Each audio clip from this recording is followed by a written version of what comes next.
What's up, buddy? Well, that's another Friday. It is another Friday. We got, well, look at the bright side. I mean, the people that normally watch us on Friday night have to look at us. Tonight, they're not going to have Right. to look at us. They're going to have, we got Sam Whitebread, we got Jeff Martz going to be going at it here on a Friday night, fight nights, right here live from the Coop. Yeah.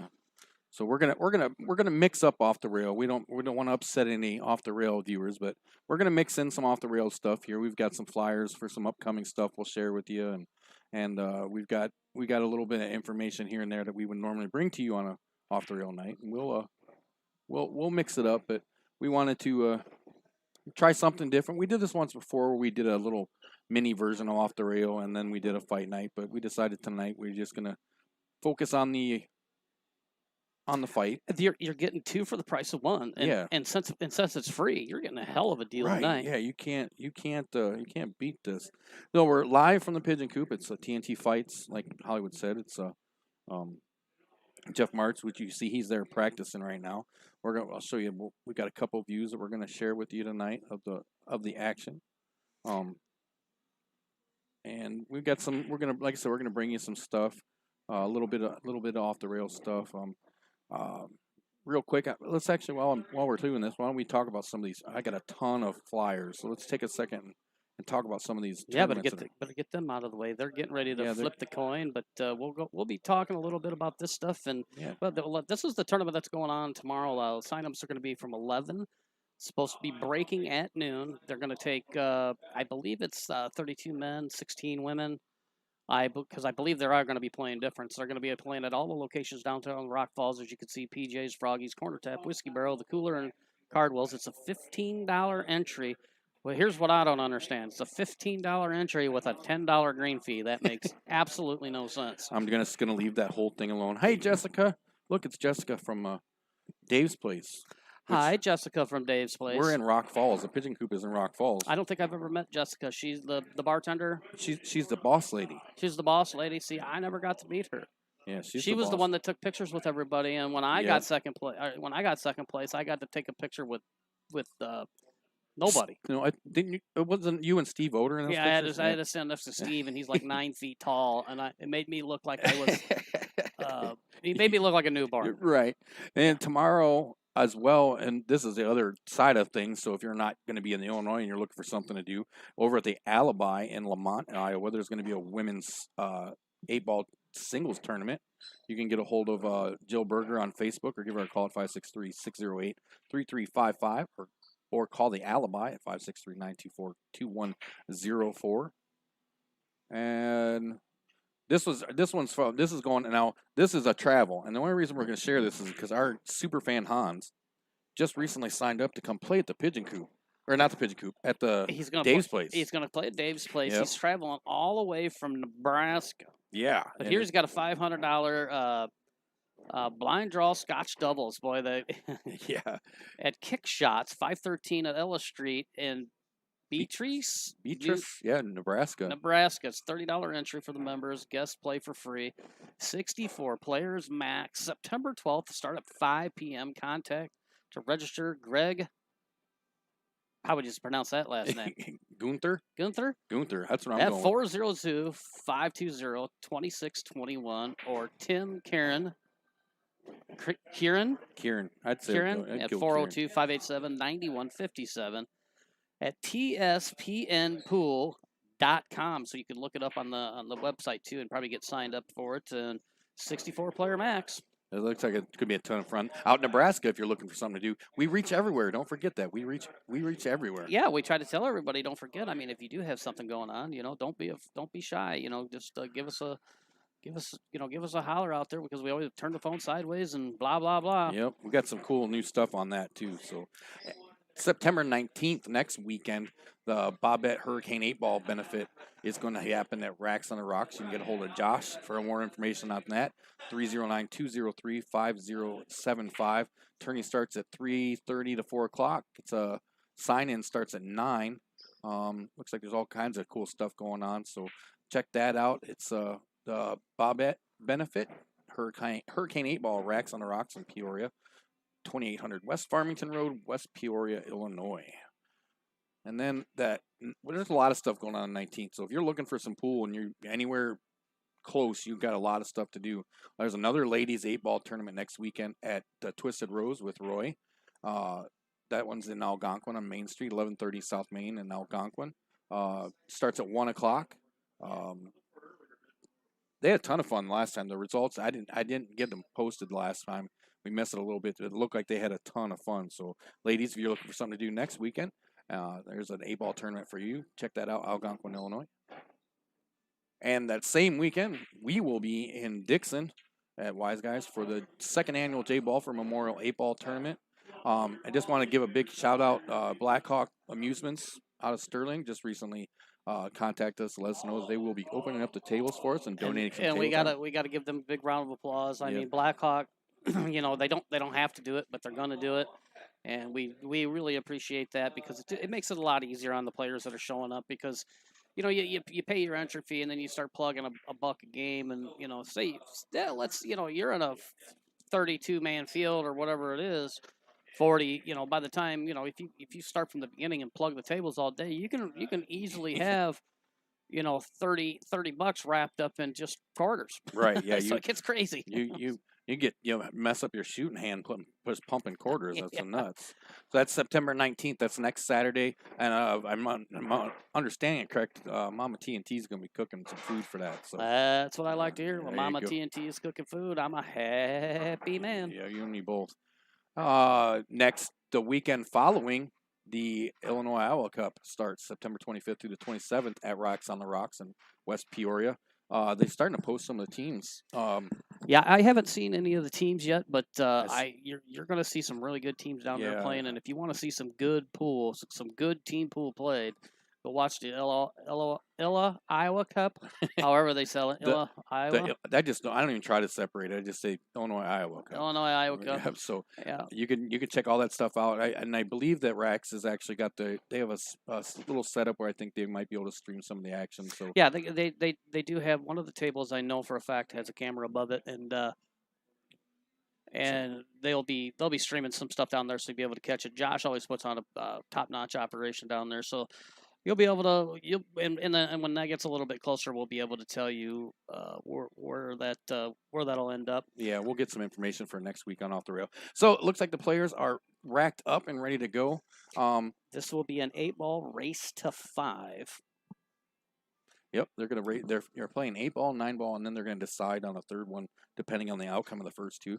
Looks like Sam won the break. I believe do you know are they doing alternate break? That I couldn't tell you, but we're gonna find out after the first person breaks, and whoever wins, then we're gonna know, right? We're gonna find out real quick. Like, oh, man down. That's not how you want to start. Nope, Kojak went flying off the table there, and things are getting a little exciting at the Pigeon Coop already. Yes, they are. So this will bring Jeff to the table. This is I'm pretty sure they're playing ball in hand anywhere, and you got quite a cluster right there in the middle of the table where the 8-ball and stuff's at. You know, you can get your little pen out if you want to. Yeah, give me one second. But I'm sure that people can see that there's a giant cluster. There's a gosh darn mess in there. Yeah, it's not pretty. So. It looks like they are playing ball in hand anywhere. So and since we're sitting here and we're talking about grudge matches and stuff, we can talk about they had the big matchup yesterday. It was either yesterday or the day before with Danny Blackburn. Oh, I saw that. And he took on who did he play? I forget now. Danny Blackburn, Matt Schneider. And it was a race to 25 for a big chunk of money. It was. I'm not going to tell you how much it was for, but it was for. Let's just put it this way: you could buy a nice used car with it. Yeah, there was no spare change floating around the table. No, there was, and you got to give both guys credit. I mean, they barked at each other, and then they both stepped up and played. Where a lot of times you'll get guys barking at each other, but neither one of them will make the make the effort to get the match in. So you got to give both them guys credit for getting it in. Danny Blackburn did take the win, 25-21, and that was 8-ball they played. Mm-hmm. So yeah. Danny, if Danny's listening, I could use a few bucks, bud. Right. We do accept donations. There is a link in the description on the YouTube video. Yeah. We take donations. And speaking of donations, I mean we're already happy tonight. Yeah. Sam showed up all the way from Chicago. Brought us pizza. And he brought us pizza, and he made a nice little contribution to us for our time and effort, and that was really, really sweet of him. And if I if I'm not supposed to root for anybody, but Oh, you're not rooting. He keeps throwing money and pizza at me, and he's gonna be my favorite pool player. So that was what I was gonna ask you. You have a prediction for tonight? Well, now that I've said that about Sam, I'm gonna turn around and say completely opposite. I think in this matchup here, Sam is going to have to play at his best. What he's got going for him here is they are playing short races. They're not going to be playing races to 15 or whatever. I think if they were doing long races, I think Sam would be way in over his head. Jeff has been playing. He's pretty polished. I don't know how much Sam plays. For example, here, this is going to give us a pretty good idea where Sam is. Now, the table's wide open. Sam's coming to the table. Sam, he's living in Chicago now. That's why I nicknamed him Mr. Chi-Town. And he should be out here. And I've watched Sam play, and he's very capable of getting out here, and he should get out from here. If he doesn't, he's in for a long night. Yeah. But, sure. They're going to play a set of 8-ball and then a set of 9-ball. And then if it's 1-1, then they're going to do a tiebreaker. I imagine they'll go to 10-ball or whatever they're going to do. Or maybe they're playing 8-ball and 10-ball. I'm not sure. But no, I believe it is 9. It's 8 and 9. 8-ball, 9-ball. And then the 9-ball races to 8, I believe. 7 or 8. 7 or 8. And I did hear him talking. They're going to be playing that. They're going to be playing 3-foul on that as well. A 3-foul rule. Yeah. Which in all reality, I think they should play 3-foul and no jump cues. Interesting. I think that's or you should be able to only use a jump cue once per game or something like that. I don't know. Right, kind of divvy it out like timeouts. We could get into all sorts of goofy rules, but that I think should happen in the game of pool. But we were also going to talk. So yeah, we had Danny Blackburn that played Matt Schneider, and he beat him 25-21. So that was a nice, close race. That was a good sweat for anybody that had some side action on that. And then the big one, Dennis Arcolio played Sky Woodward, and my prediction wasn't even close because I picked Sky to win that one, and Dennis Arcolio told me to shut my mouth. You don't know what you're talking about. He slammed the door on him. What did you say? You beat him 100-77, I believe it was. Didn't you say it was? You said Sky 100-90 something, didn't you? Yeah, I figured Sky beat him by 7-8 games or something I thought it would be close, but it was close after day one. It was fairly close, and then day two, Dennis just put the shellacking on him. He put that down. Yeah, he definitely did. Looks like Sam's gonna jump up one real quick here. Yeah, Sam's definitely capable. He's got a good stroke. He takes his time. He stays bared down on the ball. So I don't want to commentate or curse him here, but he gets out, no problem, sir. Yep. A&A Flooring, Sterling, Illinois. Give Al a call for all your flooring and needs. 815-632-0675. Sorry, multitasking. Check out aafloors.biz to use our on-site tool to check out all your flooring options. Without even leaving the comfort of your home, you can just sit on the couch, click a couple buttons, and see what kind of stuff you got going on. Al's good people. He'll take good care of you. All your flooring needs, hardwood and carpet. You can give him a call. And him and Angie both, his wife, they both play pool, both pool players. Yeah, yes they are. I'm sorry if you're hearing a bunch of moving around here with my microphone. I'm trying to get me readjusted here. Apologize for that out there if you guys are hearing that noise. He's fiddling and stuff. Ah, my good buddy. West End Sounds DJ Service. DJ Mark for all your DJ and karaoke needs.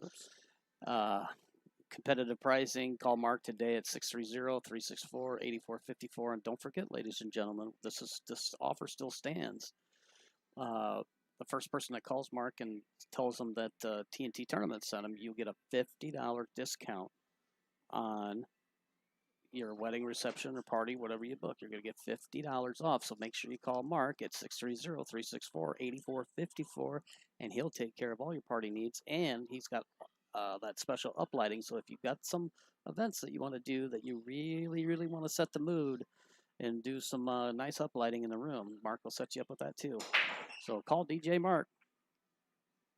All right, we got a break, and Jeff does make one, so they must be playing alternate break because they just discussed it as he was getting ready to break. They asked him if they were going to play alternate. So in a short race, you probably should play alternate because the guy get hot on you and that could break around 5 in a row, and you'd be sitting in your chair twiddling your thumbs. So we got 2 ways to keep up with the score today. We've got our score line, which you can watch, and then looks like Hollywood dug out his fancy iPad one, and it looks like Sam's rocking the red side today. Yeah, Sam's going to be in the red. Jeff will be in the blue, but we do have the score down here. I just well, that's more for them. A lot of players these days, they don't like that the coin on the table. They don't like looking at it. It's a little distracting.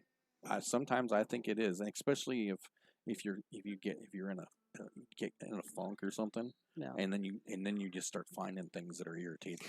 Well, right. If you're not playing your best or something like that, you can have a tendency to find distractions. Right, easily. Yeah. It's funny, when you watch 2 guys have a grudge match or whatever, the guy that loses always walks away saying, the table's got bad rolls and this happened and there's something wrong with the cue ball, or the balls were skidding on me, and the guy that won will always say, yeah, I played really good. It's kind of strange how that works out, isn't it? I mean, I'll never forget watching an interview one time with that was a nice shot there. It was with Dennis Arcolio, actually, and he was playing gosh, who was he playing? Oh, it was Strickland, Earl. And Earl says in the interview, he goes, how did he say that? He goes, it didn't matter what I did, that table played like SH, whatever. Yeah. And then when they had interviewed Dennis, he had nothing but nice things. So the equipment was as nice as it could possibly be, and everything was clean and whatever. And Earl just tore it up one end down the other, and it was the most hilarious interview I've ever heard. So, but that's pool players for you, when the guy losing is never happy. Right, because it's never your fault. And the thing about it is, in the match, if you would have watched the match, Dennis when he did give Earl a shot. I'm looking at it. All right, you take over here, back. Okay, well, we're going to put a ref on here, but he's going to go give it a video. And what you're going to see here is Greg's going to go up there. He is the referee for the match tonight. And he will put his phone up here and put a recording on it, put it in slow motion, and you'll get, if there's a good hit, if he'll know it, and if it's bad, you'll know it right away. I don't think he's going to change his mind now that he's looking at it. I don't think he thinks he can get a good hit on it. But he was going to try to play the 9 ball in the side pocket there, but it wasn't. Is that the 9 ball by that 3, or what is that? Yeah. Oh, the right next to the 3 is the 12. Okay, it's 12 ball. I couldn't tell. Yeah, they're using those Cyclops TV balls, so colors are a little different. And this, well, the glow on this one here, I couldn't really see what it was. But he's going to go ahead and play the 9 ball. He's going to play the 9 ball. I guess this is the 9 ball. Yeah, it's 9 ball. So now he can. I think he changed it because of how close it was. They called me over to take a look at the shot. You guys. Well, what you're going to see here is if he's doing what I think he's going to do, he's going to play this 10 off of the other stripe. Mm-hmm. To move it out. Yep, and the key here is to get the cue ball. You got to know where this ball's going to go, because you don't want to screw yourself. I don't know if it goes. I think there's enough pocket. I think he's going to have to play it. It's getting shape. It's getting it and then being able to pull it back and get shape on the 8. And he might need you to go and look at that again. No, he'll be all right. Yeah, that's a pretty cut and dry shot. If he shoots in the 3 moves at all, then he hit the 3 first. Yeah, but it might move when it comes back. See, I don't know. Nope, Jeff called it on himself. Yep. Jeff he's not going to take anything. Well, that's why they call him the gentleman. The gentleman Jeff. He's not gonna lie to you. If he made a bad hit, he'll tell you.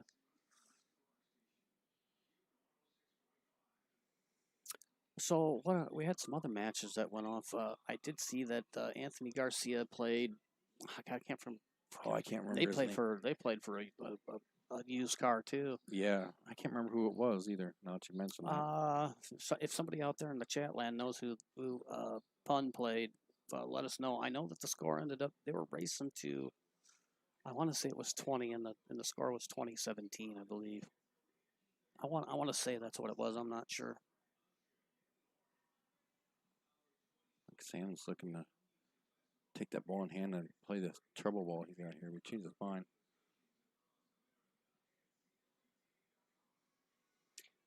Well, in my opinion, he's going after the wrong ball here. To me, he should be playing the first ball. He should be playing as the 6 ball, with the 6 ball down in the corner, and then work your route from there. But I mean, to each their own here, and whatever makes you feel comfortable.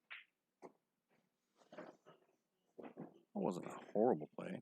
No, it wasn't. But the 6 was playable, and now he's real close to his work. He can play a safety here if he really wanted to. Right. And with Jeff being on the 8 ball, that's something you got to think about. Yeah, I think he's looking to get out though. You know Sam a little more than I do. You've seen Sam shoot. I mean, is he a defensive player? You won't see a whole lot of defense out of him he's a smart player. I mean, if the defensive shot is his only shot, that's what he's taking for sure. I mean, he's not. Some people you just don't know what they're thinking because they go for everything, and So Sam's not.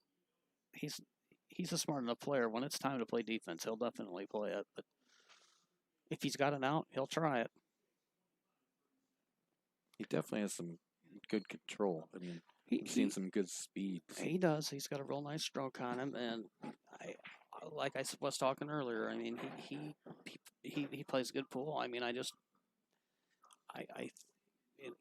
is just my opinion by watching both of them play over the years. Now I haven't seen. Now you have to. I'll tell you this. I haven't seen Sam play pool in 20 years.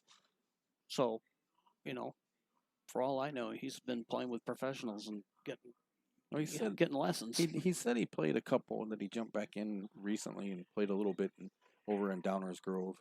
And he said, how did he put it? He said his first outing was not that great. His second outing, he split for first or something.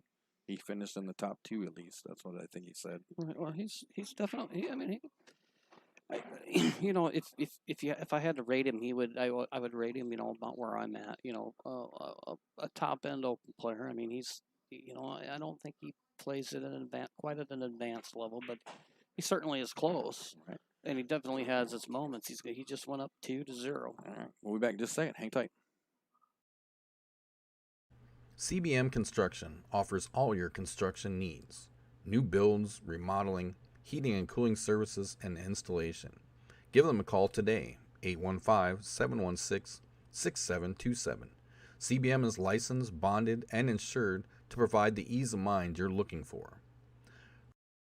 From start to finish, CBM is professional and friendly as they bring your dreams to life. Bill builds it best. Check them out on Facebook for more pictures of their amazing work. Looking for a getaway retreat? Wanting to live off the grid? We can help you with any of your wants and needs. Custom-built tiny homes for you. Taking orders now. Give us a call and we'd be happy to help you out.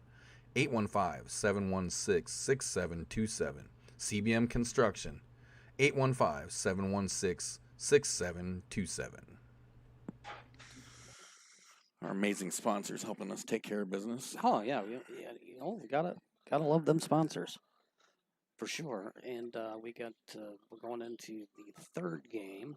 This is a race to 5. Sam out 2-0 on Jeff. And, yeah. I mean, I will say this is 8 ball's definitely Jeff's best game, but I've played Jeff in 9 ball. I've played him in 10 ball, and something that he's really good in that nobody ever plays around here is bank pool. He was really good at that. I remember you talking about that. He came down one day. He put my lights out playing bank pool. Carl Banda in the room. You be nice, Carl. Jessica's awesome. She's way cooler than you. She's not only way cooler, when she probably challenges somebody to a match, she probably shows up and plays too. So, whenever you want to finish up, get that grudge match in there, Carl. You just let me know. I'm ready. We could play it tonight. Much better break there from Sam. Kept everything on the table. Made a couple. That'll probably make him happy. His first break was probably not what he was looking for. No. There you go, Mike. Get him. What do you say? Mike Cather said, "Hey, Carl, when are you going to play Larry?" Get him, Mike. Get him. Carl wanted to play me heads up. I mean, that's like winning the lottery. No, but I hope to see Carl out at the tomorrow. Like I said, we got the Wainwright Valenti tournament going on tomorrow, and I'm sure Carl will be in there in that. I mean, he's always a threat to win that. It's short races. I think it's a race to 3 on the winner side and a race to 2 on the losers. I'm pretty sure that's what it is. Yeah. Always a good tournament. Always draws good people. I mean, there'll probably be just shy of 40 people last year. Yeah, and with everything that's going on with the COVID and all that stuff, I don't know how much it's going to affect it, if at all. I'm not really sure. But, last year had one hell of a tournament when, who won that last year? Was it, no, it wasn't Kenny French. It was, I think Rick Carollo. Yeah, Rick Carollo I think he come from the loser side to win that too, didn't he? Yes, he did. It was a great final. You can go back and watch that. We actually streamed it last year. Carl says he's trying to get the loot together. He's been out of work a while. He says, and then he says, trying to get the. Hey, go rob a bank. Right. He says you're no fun because you don't drink anymore. Well, I'm not gonna. It's not by choice, Carl. Yeah, I know. If the doctors would just let me drink, I'd probably be a lot easier going person. Sam's really taking a minute to hear these. It's not a horrible table, but it's not pretty at the same time. Well, he really, really, really wants to take stripes here, but he doesn't like the first shot that he's got. I don't blame him. Well, it's a matter of just trying to stay in line, but he makes the shot, go down to the bottom rail, come back out to the center of the table, and see, he thought about it a little bit too much now. I still think you'll see Jeff go for stripes here. I don't think it benefits him to go to for the little ones here, but we'll see.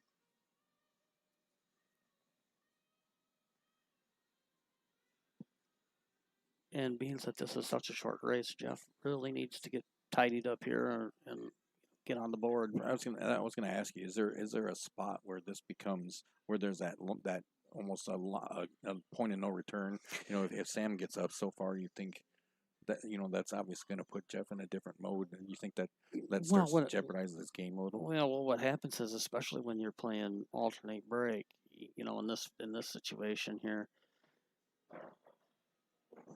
and I know that's a decent shot there. I mean, that's probably not quite what he was looking for. I think he was trying to come down there and bump that ball. But anyways, and with the ultimate break, you're not going to, with this skill level, you're not going to see a lot of breaking and running out, but you will see it at times, and, with a guy, for example, Sam up 2-0, he breaks and runs a rack out. He's up 3-0, and he's going to break at least 2 more times. So, I mean, it makes it tough on Jeff. So Jeff needs to get on the board. He needs to. Yeah, he's got to let him know he's here. Yeah. Got to put a little heat on Sam over there, see how he reacts to it. Oh. There's Hans. You're just talking about you, Hans. Yeah, he's going to come and play at Dave's place, and that's in Lanark. Yep. Lanark, 2 weeks. 2 weeks, Well, I'll get to see you there, Hans. I'm going to come up there and let you beat my brains in. Everybody's been beating my brains in lately. You've been slacking a little. Well, there's been some other grudge matches going on too, and I just can't think. We had Sam Maggio take on. Who did he play? He played Trenton the other night, and I think they played for a typical San Maggio evening at the Coop. I mean, I think they probably played for 7-8 hours or some crazy thing. I was saying, well, no, I didn't see anything about it. Actually, I thought they were just out. If I had a working computer in my garage, I would have probably filmed it, but for some reason I can't get it to work. No, I don't know what the deal is. Well, I don't know either, but all I can tell you is that they did play because I was here. I kind of witnessed it, and then I fell asleep on the couch while they were playing. I woke up, and all I know is they broke even.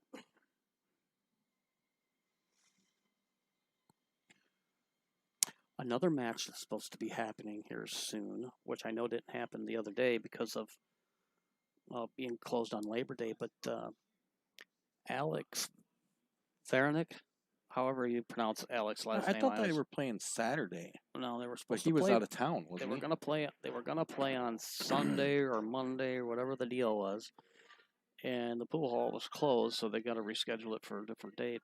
But him and Sam Henderson were going to play a race to, I believe it was like a race to 25. Yeah, I think that's what it was. 8 ball. Mm-hmm. Which I was kind of shocked because I tried to broker that game to start out with, and Alex did not want to play 8 ball, and Sam did not want to play 9 or 10 ball. Yeah, he seemed really he seemed really. They were both pretty adamant that they didn't want to play the other one's game. Right. Yeah.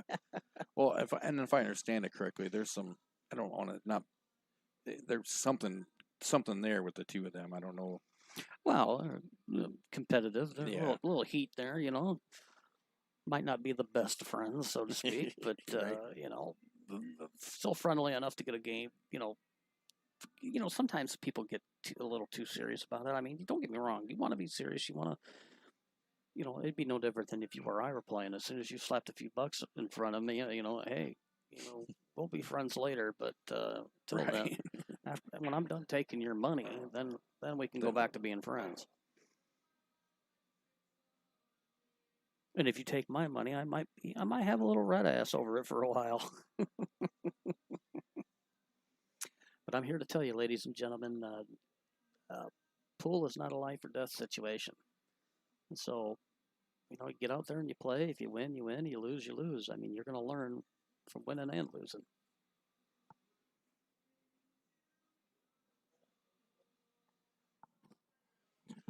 Buckshot in the building. Carl says he's watching Bill. Well, the way he put it, it sounded pornographic. He said he's watching Bill, Lay, and Noel, but I'm assuming him and Bill, Lily, and Noel are playing. And he says Lily's up 3-1.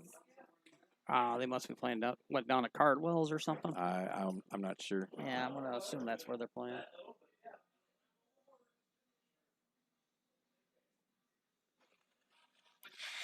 Whoa! What the hell was that? I hit a button. Sorry about that. Yeah, let's not hit that button no more. Let's not that. At least it wasn't the other button. I'm still worried about them picking up the music. Out there. No, they don't think you can hear it. No, you can't hear it. Oh, that ball hung up. That's been the problem with Jeff. I mean, in all reality, he should be up 2-0 because he's had outs. He just didn't get out when he was supposed to. Now, Sam here's got a little bit of a tricky out because the 7 ball here, right behind the 8. Mm-hmm. He needs to find a home for that in both pockets right now. Both bottom end pockets that he's standing at are both blocked. Yep. Mrs. Martz in the house saying, I'm only get to say this. I wonder who she was rooting for. Jeffy. You think so? That's what it says, Jeffy. Oh, okay. Happy anniversary. I was wondering about that because I thought it was right around then. I think this is their first anniversary. This is your first or second anniversary, Beth? I think it's their first, right? It would be the first, and I can say this: I've known Jeff long enough to know that he married up. I haven't even met her, but I know he married up. Carl says they're playing a corner tap because they had the doors open at Cardwell's and it was like a swamp in there.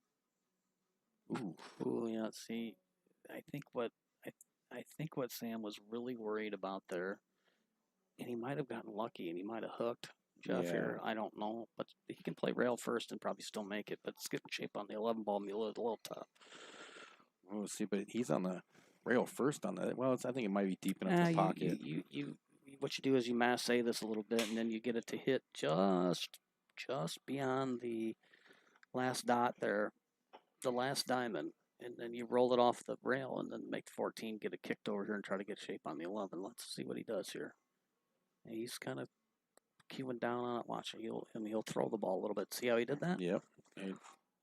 See, you learned something today. Yes, you are the man, Hollywood. I'm not gonna lie. That's what your wife tells me. Well, you just like to hit me where I hurt, don't you? Well, you asked for it. I know. I did show up, didn't I? Yeah, you did. He's going to cut this, and what he really, really wants to happen here, he wants the cue ball to come back up and maybe hit that 3 ball and help put some brakes on the cue ball here. Ooh, he overcut it. See, what he wanted to do is he actually overcut that ball. If you would have seen it, it actually hit towards the horn on the outer part of the pocket. He needed to actually catch a piece of the rail and get that ball to go in. That cue ball would have been back, hit the 3, and that would have been his backstop, so to speak, to hold the cue ball. Right. But it still cuts in and goes over there. I mean, it's still a makeable shot. This isn't that difficult. A lot of people think this is a scratch shot, and it's not. Just hit this with a little high English. Pick your spot on the 8 ball, and just make sure you put a nice stroke on it, and Jeff will do just like that. Oh, and it hung up. That's the tightest pocket in Whiteside County right there, ladies and gentlemen. Yeah, wow. That's 2 he's hung in there, too. You saw the 14 sitting in there. Now, here's the thing with Sam. Sam's supposed to get out from here, but here's the thing.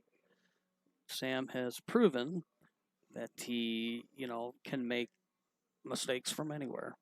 That's why we're not pros, by the way. Right. So, barring nothing crazy here, this match should be 3-0. But he's got to get good on this 7 and the 5 to get shape on it. And whether he gets behind him or whatever he does here, he's got to be using his head. And we saw Sam in those first 2 just really almost not make any mistakes. When he got to the table, he got out. And then he got to this rack and seemed to have some small miscues. Well, here's the thing. If I was Sam right now, I'd hit this and get this cue ball down the other end of the table just like that. Smart move. Oh, and it comes up short. You don't want to play the combo. You don't play the combo here. You either play the 1 ball or the 3 ball, whatever you're going to do, but you do not play the call. He wants to get that cue ball down behind those 2 balls there. Yeah, because he's got the 8 ball blocking this pocket over here, so he's got to figure out something. So okay. Oh, now he's made it really bad.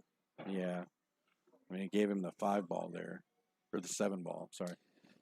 Well, now what he's almost put himself in a position where he's going to have to bank the 5 ball because there's no way unless he can figure out how to get behind it right here. But I don't see that happening.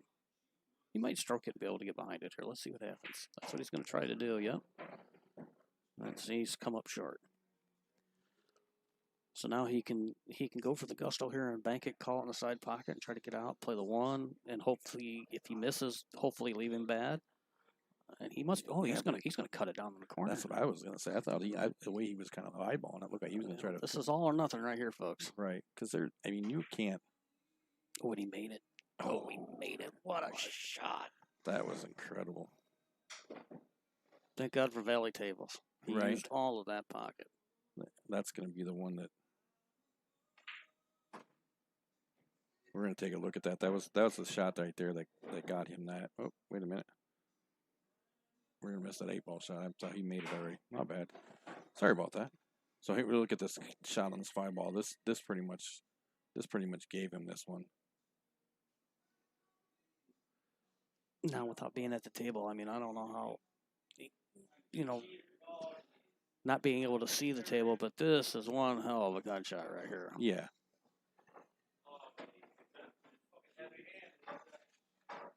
And that ball hit at the 2nd diamond and went in.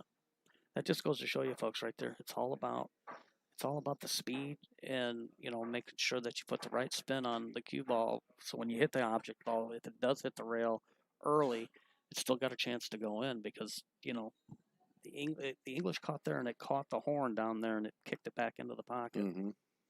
Because, like I said, he used all of that pocket to get in there. And that was a pretty gutsy play because, like you said, there wasn't anywhere you could from there that you could have left Jeff to make it difficult. Yep, you were either making that shot or losing the game. Right. So Jeff's going to break up the 4th rack of the set now. Yep, he's way behind here, so he needs to get on his horse here. And what a break! He crushed him. Wow. A little bit of maybe a little frustration. I was going to say a little bit of I'm down 3-0. I need to vent a little. Well, this right here, I know I said earlier you won't see a lot of racks run out by these guys, but you'll see some. Well, this is one right here that actually should be run out.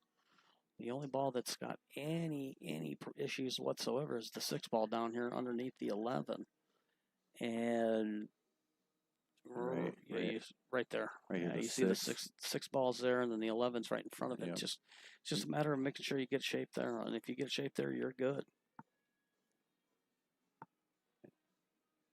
He could break it out. He could actually break it out from here. If this is what he might be trying to do that. No. He's going to play the 3 ball. Yeah, it looked like he was.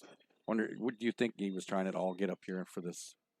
No, I think he was playing shape there, and he might even turn around and go for take this 1 ball and get it out of the way now. But yeah, because with the angle, I would leave the 1 ball there for my shape to get to the 8. That would be my shape ball to get to the 8. I'd clear these down there here at the bottom of the table. Come play the 3 first. Play the 3, and if you can hold it for the 2. Leave it at an angle for the 2 ball so that you can bump that 11 out of the way and then get the 6 and the 5 out of there and then go for the 1 and then the 8 back down in this corner where his cue's pointing at right now. Well, let's see what he thinks about. I personally would leave the 1 till last, but he's not going to do that. He's going to take it first. And that's something we've definitely and learned. I'll be honest with you, 8 ball's my worst game, so don't listen to anything. I was going to say we've learned that we've learned a lot of people do almost absolutely opposite of what you say quite often. Well, everybody's got a different way they're looking at the table here, and here's the reason that I would have left the 1 ball up there, because all your main trouble was down here. He had a chance to get to the 3, get to the 2, which would have given him an option to either bump the 11 out of there, to play the 6. But now he's committed himself. He either gets out here or Sam will win the game. Right. Because he has no safety to play now, really. He doesn't have nowhere to go. And now he's had a really bad angle to play the 3 where he had a much better angle at it to begin with. Now, who am I to question Jeff Martz? Because I don't want to play him an 8 ball. Well, yeah, I mean, so we were just talking about how much he's beat you down a few times. Well, hey, you know, sometimes though you have bad sets, and in a short race, you got to play mistake-free pool, and if you make too many mistakes, I mean, you're going to lose, no matter how good you are.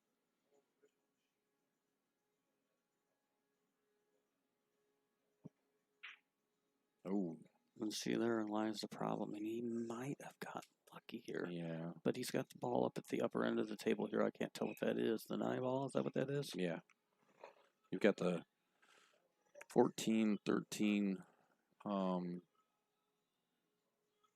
Why am I drawing a blank on that? The colors are messing with me again. We do have the TV balls up here, and the 11 ball doesn't have a hole here, so he's going to have to. It doesn't go by the 6 and cut in, so he's going to have to play the 9 ball here. He ain't got a choice. And then the 12 ball. That's what it is. And then the 11 ball will go in this opposite corner down here, the bottom, our bottom left-hand side as we are looking at it. So he needs to play this 9. He needs to get the cue ball back somewhere. Well, depending on how he wants to play this, but he's got to get the cue ball somewhere back towards center of the table here. Let's see what he does. So you don't think that the 14, 15 locked up there? You don't think that's a real big issue? Not now. No, it's no issue whatsoever. I mean, it's dead. I mean, the ball's dead in the side pocket. He can play it right now and get it out of the way. But playing it now, does he risk messing up that 14 though? No, what you do is you play the combo, and then you let that 14 roll down towards the bottom or the top right or the top left hand pocket, and That's your shape to get the 11 ball. Here, he's going to try it. That's what he's going to do right here. Watch this. Dink, dink. And now he can get to the 11 ball. Maybe. The 14 ball might be too close to the side pocket. He might not be able to hit it without scratching. So what he might do, he's got another chance, though. He can come over here and play the 10 ball. Nope. Not that. Oh, no, the other ball. What's that, 13 ball? Well, you got the no, it's shooting it. There it is. Yeah. See, and that's how he gets, and that's how he's going to get to that ball. That's knowing your pattern play, sucker. Knuckling down, huh? Knuckling down and shuffling and knuckling and going deep or whatever the hell we used to say. Knuckling down and putting just enough funk on it. Putting a little funk on it. There we go. Little funk. A little bit of funk. He's probably a little straighter in than he'd want to be here, but he can draw this back and play the 14 back up in the corner and then get shape on his 10. I think that's what he's looking at here. I think what he wanted to do was get over there to the 10 ball after this 11, but yeah, see, he's going to draw the cue ball straight back right at him. On the golf course, you'd call that a shank. He seemed to have, I don't know if you noticed that, but it seemed like he changed up his grip almost. Well, not to mention, right before he hit it, if you go back and probably slow that down a little bit, you'll probably see him jump up a little bit as he's going to hit it. Come up out of his stance. He was afraid that the cue ball was going to come back, hit his cue or something, something funny like that. So he's trying to get out of the way with it, when in all reality, he didn't have to worry about that. But when you're jacked up and you're hitting down on the ball like that, funny things can happen. Yep. Yeah, that up on your back toe kind of thing, and all that. And Jeff's kind of, I think he's going to be playing the 6 in the side pocket, but that 11 ball is blocking the 2 ball from going in the corner pocket. So I don't know. If I was him, I'd be really looking at playing the 6 all the way up in the corner to get shape on the 2 ball. And I think that's what he's decided to do here, even though he's kind of jacked up on it for some reason. I'd play it up in the corner, though. No, if he chose the side pocket, but nice. But herein lies the problem with that shot. Where's your shape at for the 2 ball? What are you going to do with the 2 ball? So I'm a little confused as to why he would have done that, but he must have a plan. He can't cheat it in there, can he? Yeah, I mean, it might cheat in there. It looks like it might go in there. I would get up and look, but oh no. I've seen Jeff play better, that's for sure. Let's jump back here real quick and look at that shot with Sam. See, we can see if he did jump up.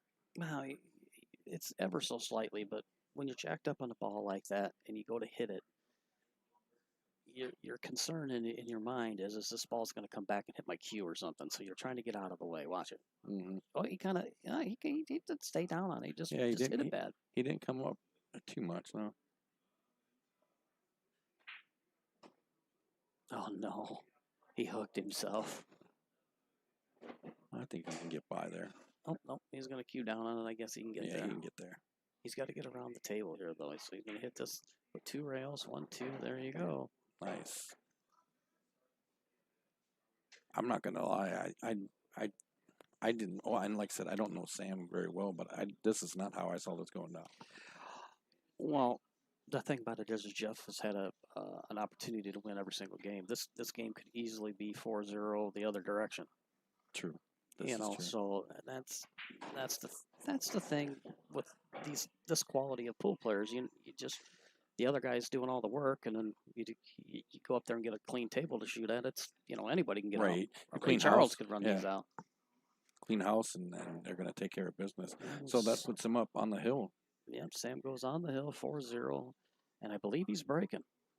Yeah, he is. How you like that little that thing's snazzy scoreboard up there? I like. Don't forget to check out all of our different social media accounts. We're on Twitter and Instagram and Snapchat. Twitter or Instagram and Snapchat a little slow once in a while because I forget things quite a bit, but we try to do our best to take a bunch of good nice pictures at our tournaments and put them up on there. So when we have tournaments, you'll start seeing a little more on there. I've been working a little more on the Snapchat because I know not everybody's on Facebook, so I've been trying to share some information that way. But we announce all of our live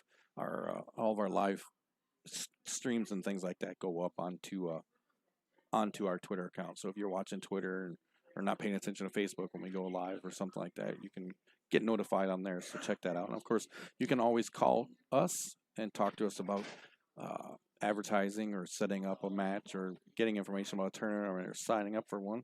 833 TNT Pool. That's 833-868-7665.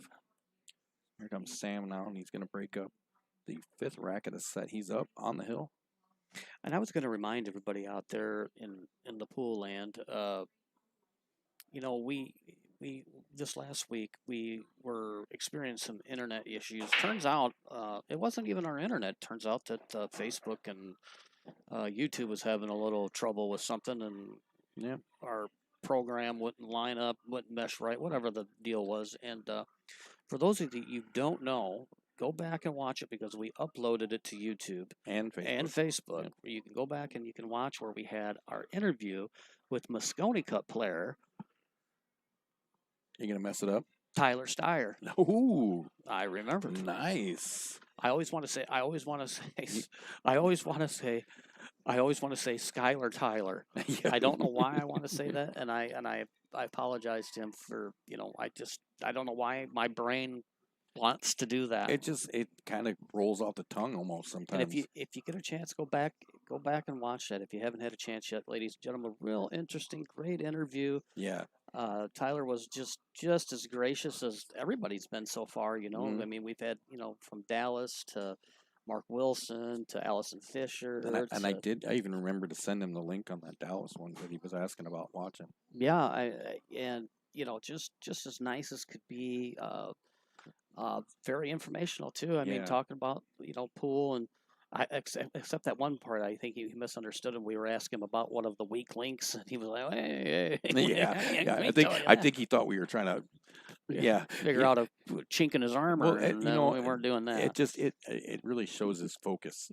You know what I mean? And because we caught him right in the middle of a practice session. And he was putting the time in.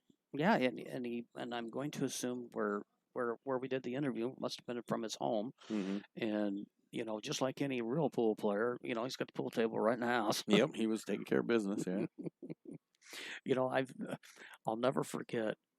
The name of the gentleman it escapes me, but he had an apartment about the size of a pool table, and inside of that apartment he had a pool table, and I'm not lying to you.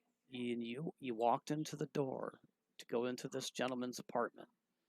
You had to get down on your hands and knees and crawl under the pool table to get out to the living room.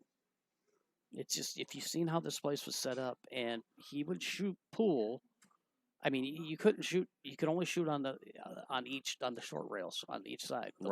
He could shoot by the door, but he couldn't shoot down the sides or nothing like that. That was the only practice he could get. And I'm thinking to myself, now that's dedication. Right. That guy wants to play pool. I thought I had no life. This guy had zero life. I mean, how do you explain that to the ladies when you bring them back to your place? Honey, you're gonna have to get down on your hands and knees. What? No. That's later. But I mean, to get into the apartment, you're gonna have to get on your hands and knees and crawl under the pool table. And that's no lie. That's exactly what you had to do. You had to crawl under the pool table to get into the front room of the apartment. Nice shot by Sam there. He kind of seems to go back and forth where he seems to he kind of gets stuck where he's looking at a bunch of shots at once. He used to play a lot of pool back in the day. I mean, we can go through some of the stuff here in a little bit, his background and stuff like that. But back in the day, he came from Leisure Time and all that stuff in that era where and I was back then in the late '90s, early 2000s. From the Leisure Time days where he played a lot of pool. And like I said, I don't know how much pool he's played in the last 20 years. So, I mean, he's a little rusty at times, I'm sure. But he's got a pool table at home now, I believe. And I know that he's been hitting balls and, working on his game. And he's really trying to get back into it. You could see he could play. I mean, he's no slouch. There's no question about that. And he's not afraid to play for a few bucks either, apparently. Ooh. And then now I'm talking really nice stuff about him, and he overcuts the ball. And there goes that commentary curse. Yeah. So they're bringing Jeff back to the table. Now, I don't know, I don't know what Jeff can do here, but he really, really, really needs to make a, put a mark on the board. But at least say, hey, man, I had a bad set, but at least I didn't get skunked.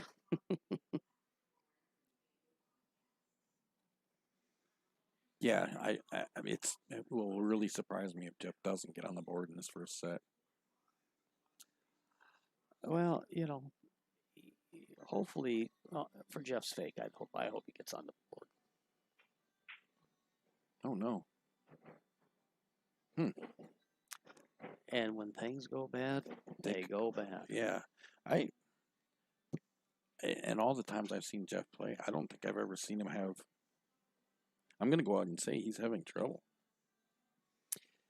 Yeah, some days you just you have your bad days and you have your good days, and right now Jeff got off to a bad start. Like I said, this match could easily, if you go back and watch it, it could easily be 4-0 the other way around. I mean, Jeff's had his opportunities, he just hasn't closed the deal, and that's just how it goes sometimes. And Sam's looking, if done right here, was looking to go up 5-0 and take the win, because go into that 9-ball set.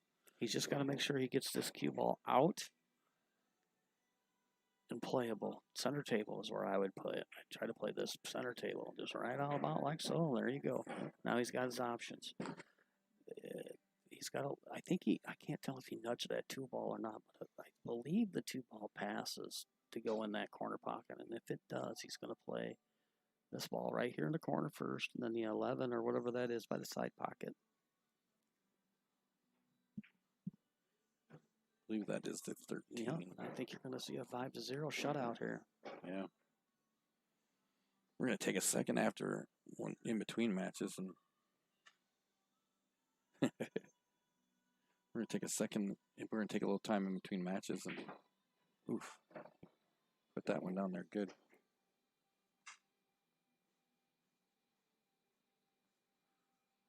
Looks like that 8 goes past the 2. Yeah, I believe that it does.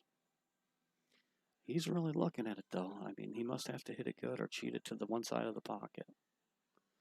That pocket's been a little stingy. Yep. But no, he hits it dead center. And Sam wins the set 5-0. Yeah, so we're going to take a second here to let me put the score up so it looks good. You guys want to take a quick 5 or something in between sets? That's fine. Yeah. Okay. So let's take a second real quick and check out some stuff from our awesome sponsors. We'll be back in just a minute. The guys are going to take a quick break in between sets, and we'll be back with the next set. Hang tight. CBM Construction offers all your construction needs: new builds, remodeling, heating and cooling services, and installation. Give them a call today, 815-716-6727. CBM is licensed, bonded, and insured to provide the ease of mind you're looking for. From start to finish, CBM is professional and friendly as they bring your dreams to life. Bill builds it best. Check them out on Facebook for more pictures of their amazing work. Looking for a getaway retreat? Wanting to live off the grid? We can help you with any of your wants and needs. Custom-built tiny homes for you. Taking orders now. Give us a call and we'd be happy to help you out. 815-716-6727. CBM Construction. 815-716-6727.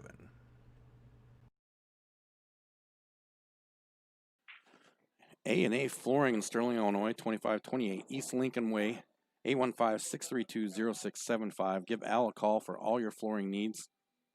Offering professional and affordable hardwood and carpet services, they'll help you choose the perfect floor for your lifestyle and budget.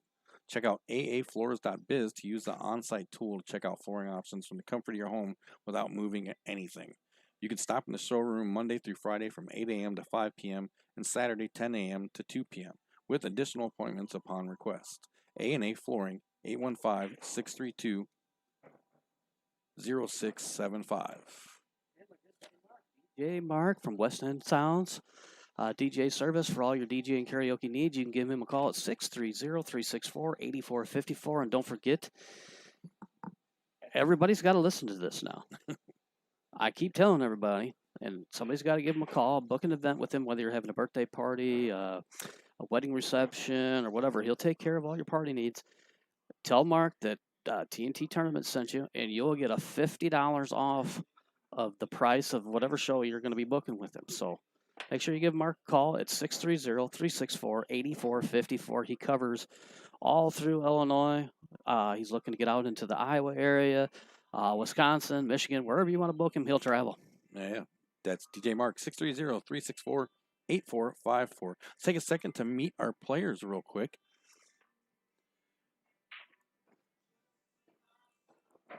TNT Fights live from the Pigeon Coop. We've got Jeff Martz. And Mr. Sam Whitebread. Jeff's 56. He's from Lanark. He's lived there his whole life. He calls Dave's Place in Lanark his home. He's a 604 Fargo. And he's shooting with a 24-ounce Jacoby heavy hitter brake stick, 19.3-ounce custom Jacoby with a mechanical extension.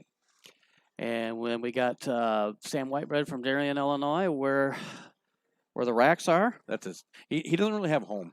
He's an open player playing a vintage Viking brake cue with a Schoen with a Kamui tip on her.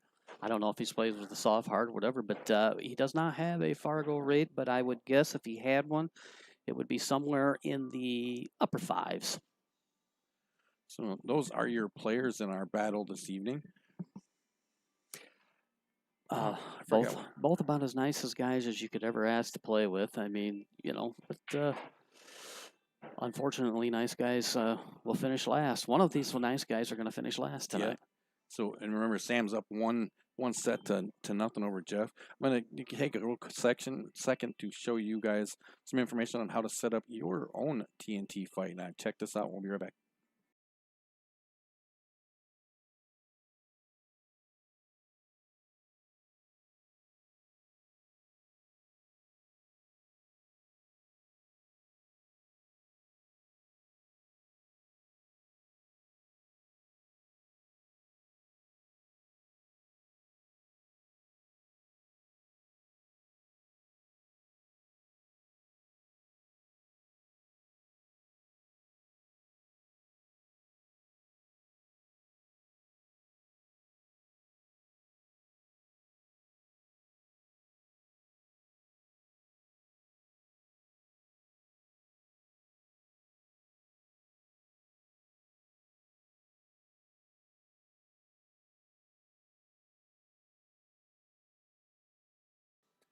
So there you go. That's how you set up your own fight night. Get a hold of us. You can call us. Check out the Book Now button on Facebook.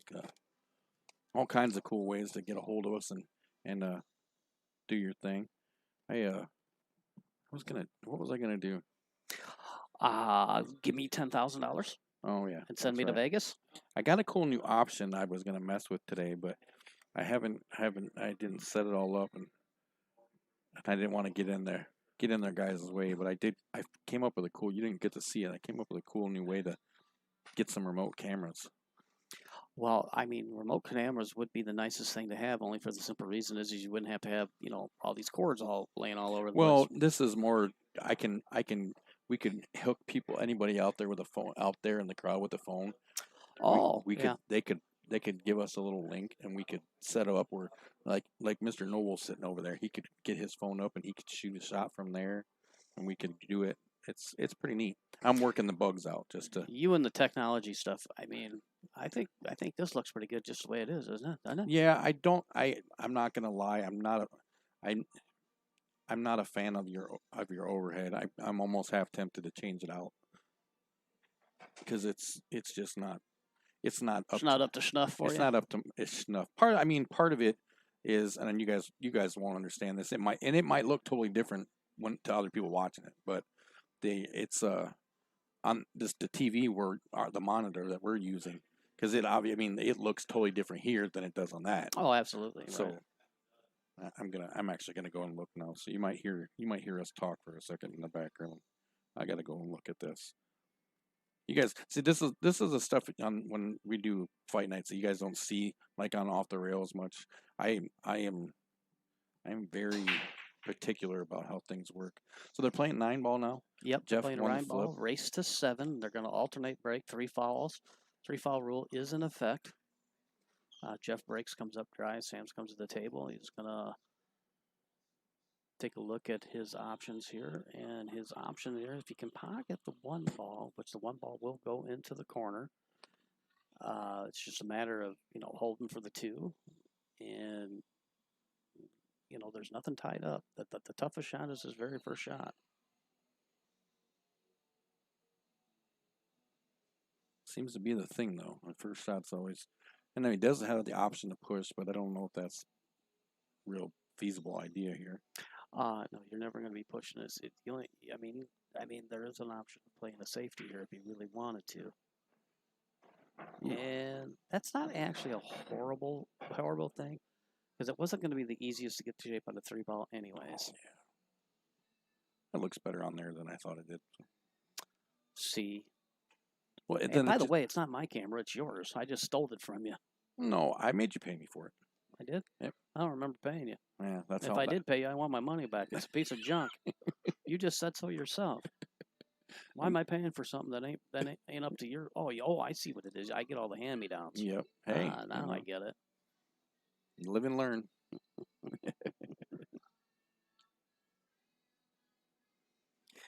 All right. Well, Sam's gonna. We know this off-angle long table cuts are not a problem for him. We saw. Oh yeah, he cuts the eyes out. I mean, this surely shouldn't be much of a problem. It's getting shape to the 4-ball is going to be a little bit of a problem because the 4-ball is right next to him there. Mm-hmm. So he's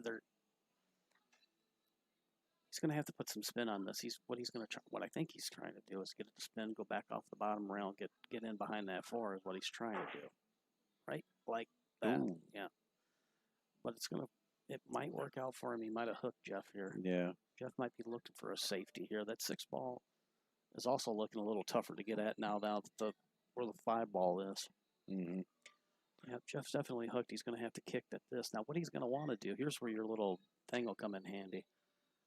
The key is to rail first and kick the 3-ball 2 rails and then try to get the cue ball to go. Use that 5 and that 8 as a blocker. So you want him to kick it this way? Yep. Kick off the rail into the 3. Yep. And send the cue. No, you want to send a cue ball 2 rails, and then back up over here. Over. Yep. You want that 3-ball to end up over in there somewhere. And then leave the cue ball in behind the 5. Use the 5 as your blocker. That's not even close to what happened. No. And he left him a shot. Now let's see if Sam can. Or not Sam, but if Jeff can make something. Or no, I'm sorry. No, if Sam can make something happen here. It's still not going to be easy, though, because that, I can tell you right now, that 6-ball is not going to be easy to get at. No, and he's a lot straight on that 3-ball. We just got a report in for the Pigeon Coop match. Noel Fullington wins 4-3 over Bill. Oh, Lilly. that's what they were playing for. Lilly is done. Mr. Bill. Mr. Bill. Remember that show? Yeah. Mr. Bill. As soon as I said it, I was like, he's going to say something about that show. Yeah, he was a Play-Doh man, wasn't he? Yeah, Wasn't he made out of Play-Doh? No, it wasn't Play-Doh. He was... Oh, no! Mr. Bill! Oh, I apologize for what I've started. Well, when you get to be my age. Right. I think he's pretty straight on this 3-ball. He really had to put some mustard on it. Yeah, so I was just gonna say Carl just put in the chat that Noel won. I didn't even think about that. That's what they were playing. The Pigeon Coop tournament's moving along pretty well. Yeah, we got Sam Maggio and Jason will be playing here sometime for the hot seat, but they got a few weeks. They can wait 2-3 weeks because the right. The B side of the bracket, the one-loss side of the bracket, the loser side of the bracket, however you want to put it, has to catch back up. So they'll be playing that. But Sam and Jason are both guaranteed in the money. Sam definitely made Sam made this definitely a lot harder on Jeff than Jeff was hoping for. Ran the 4-ball up the table, parked the cue ball behind the 8 here.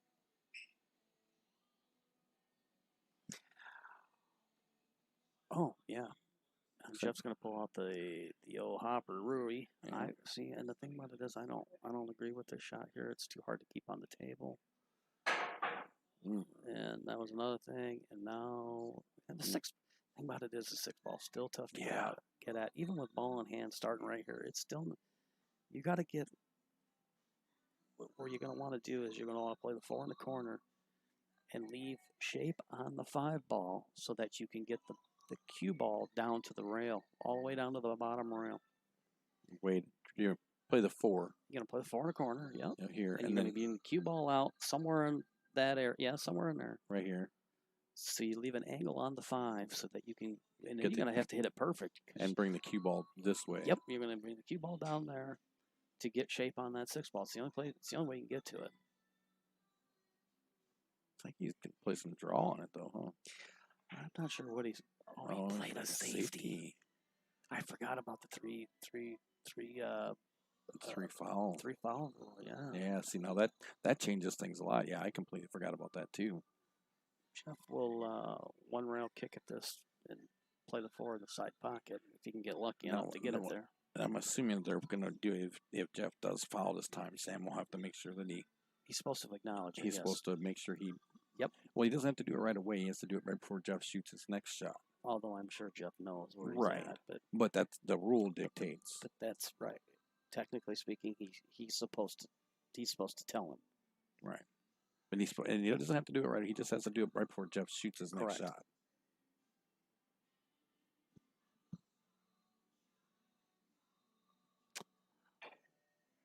What a hit! That was a great hit. Larry really needed that one, and he left him tough. So I think what you're going to see Sam will try to do now is he'll probably try to thin off the floor and leave the cue ball in behind where the 6 ball's at. Try to get it in behind that 9 ball. Because I don't think it benefits him to try to make it. Let's see what he does. Or he might get the cue ball back. He might play the 4 ball in that direction. Leave the cue ball back up at the other end of the table. Let's see what he does. I would try to hide the cue ball down here, but we'll see what he does. It looks like he is. Yep, that's exactly what he tried to do. That's a great shot. And it did open the 6 up. Yep, like you said, the 6 up and the 7, and the 7 is block. He used that as a blocker. It's a perfect shot. Well, but luckily for Jeff, he did reset his foul clock, so. Or foul count, I guess. Sorry. Looks like Jeff's going for the short stick. He was talking about he has, I think, I don't remember if it was in that Meet the Players thing. He's got a Jacoby jump cue, or he's got a. Is it a Jacoby? No, he has a Viking jump cue, but he just bought a new Jacoby that he's working with. Looks like he pulled out the Viking this time. It looked like the last one he might have pulled the Jacoby out. Yeah, he said he's been working on it. Yeah,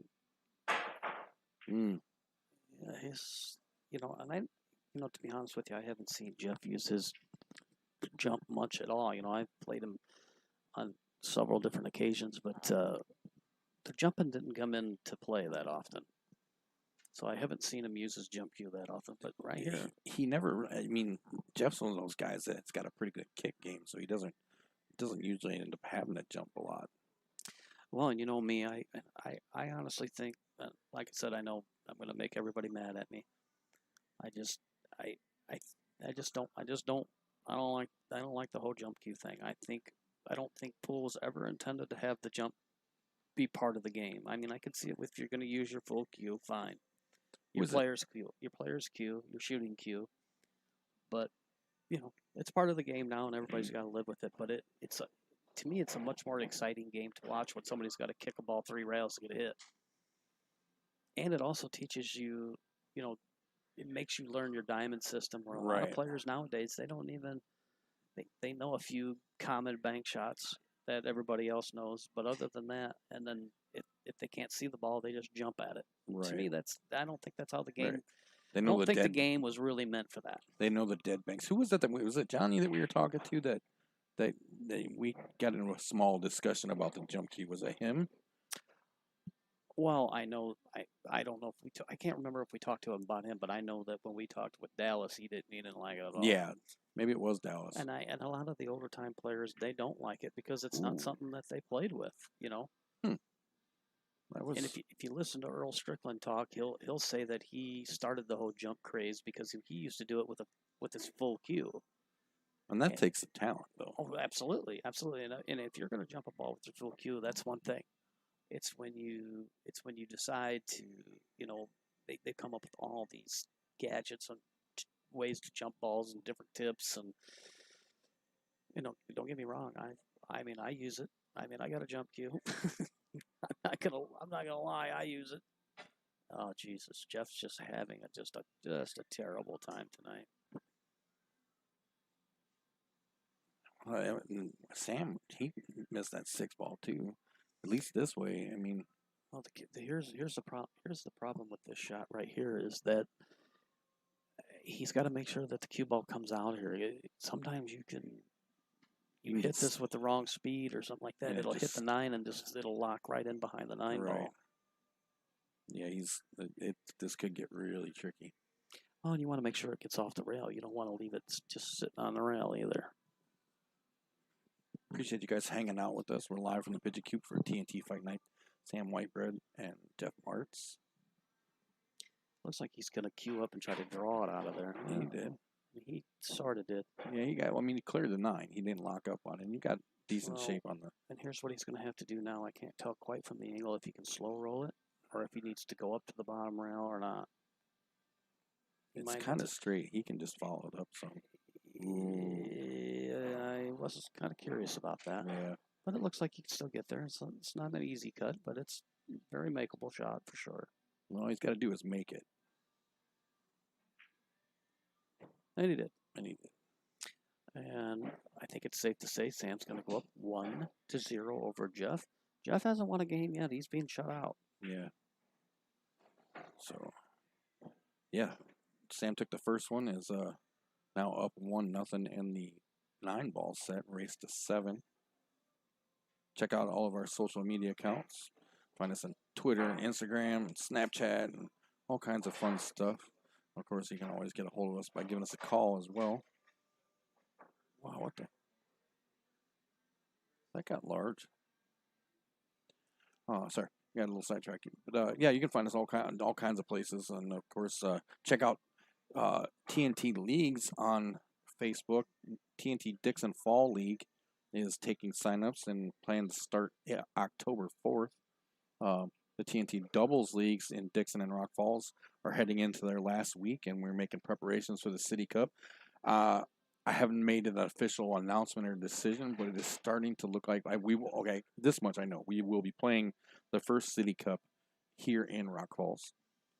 Yeah, we just haven't figured out where we're going to do it yet. I think it's going to be the Cooler.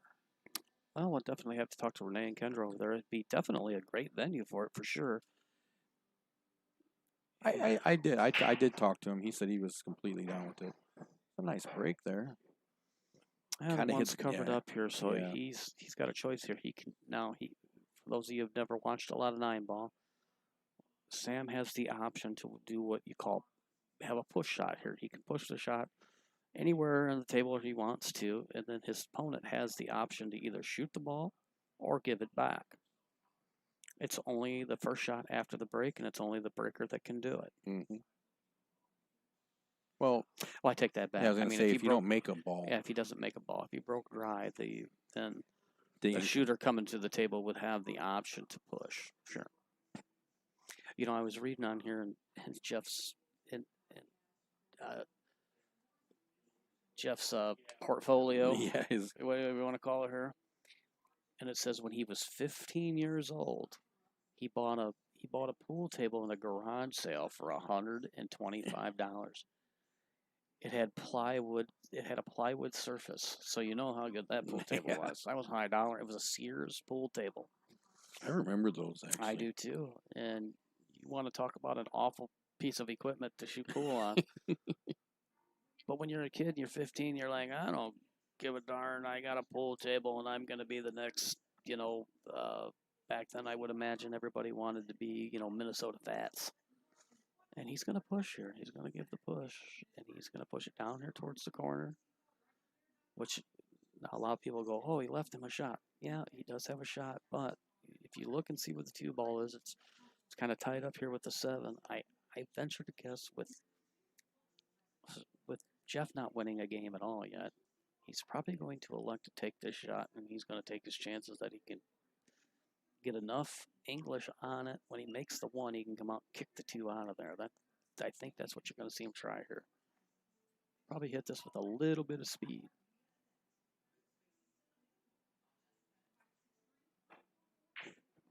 Yeah, he tried to straighten it out, kick that 2 out of there, but that was the problem with doing that. Now you're going to have to see him. He's going to go down here to the bottom rail, kick into that, and then try to get lucky.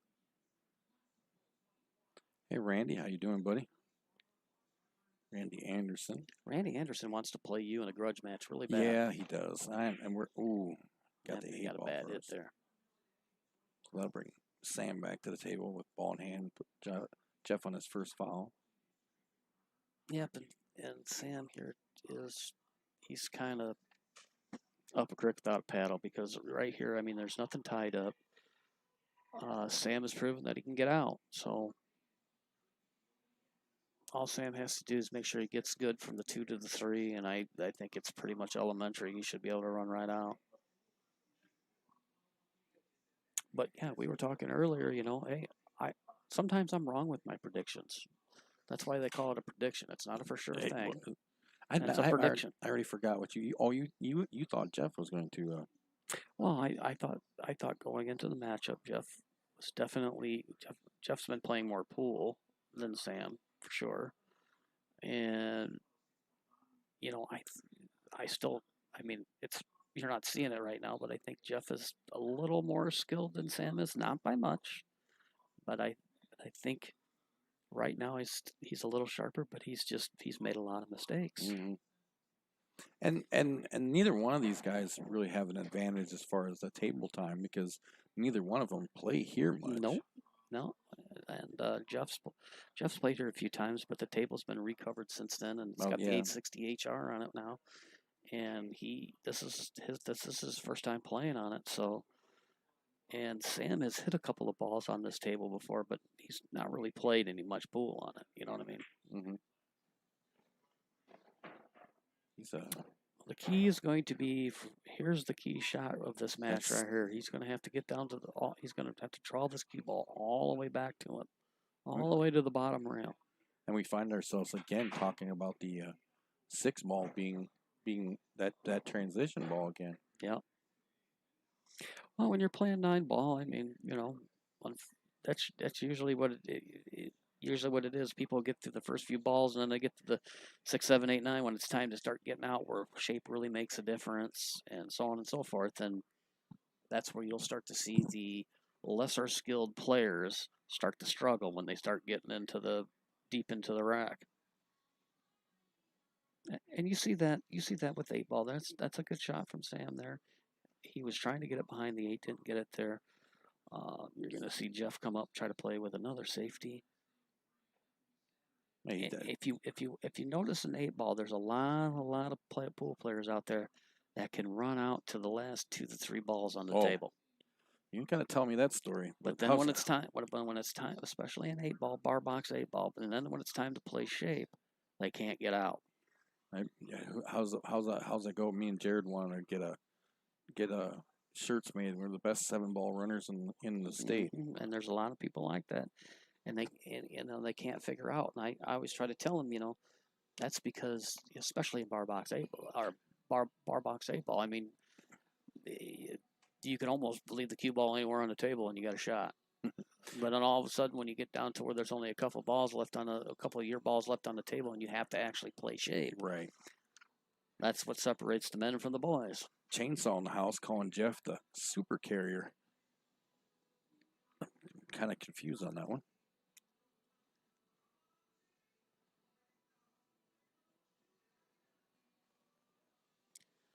So let's see what Sam can do here. I think what he's gonna try to do is bank it up in the far pocket, same side of the table, far pocket, all the way up to the top. Nope, he went. That safety. Was a great shot. He played safety. Yeah, I think he left.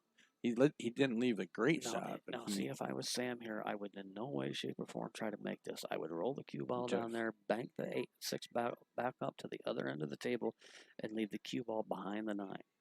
He hasn't gotten out yet. Play a good safe on him. Try to get ball in hand from him. If he tries to cut this, he's going to have to go up and down the table. Mm-hmm. He was looking at it.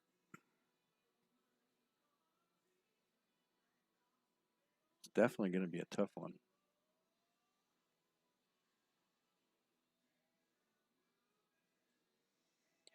Well, if I was Jeff, I'd roll it down here. I'd bank the 6 ball back up to the top of the table. That's what I'd do. But it looks like he's going to go for the cut.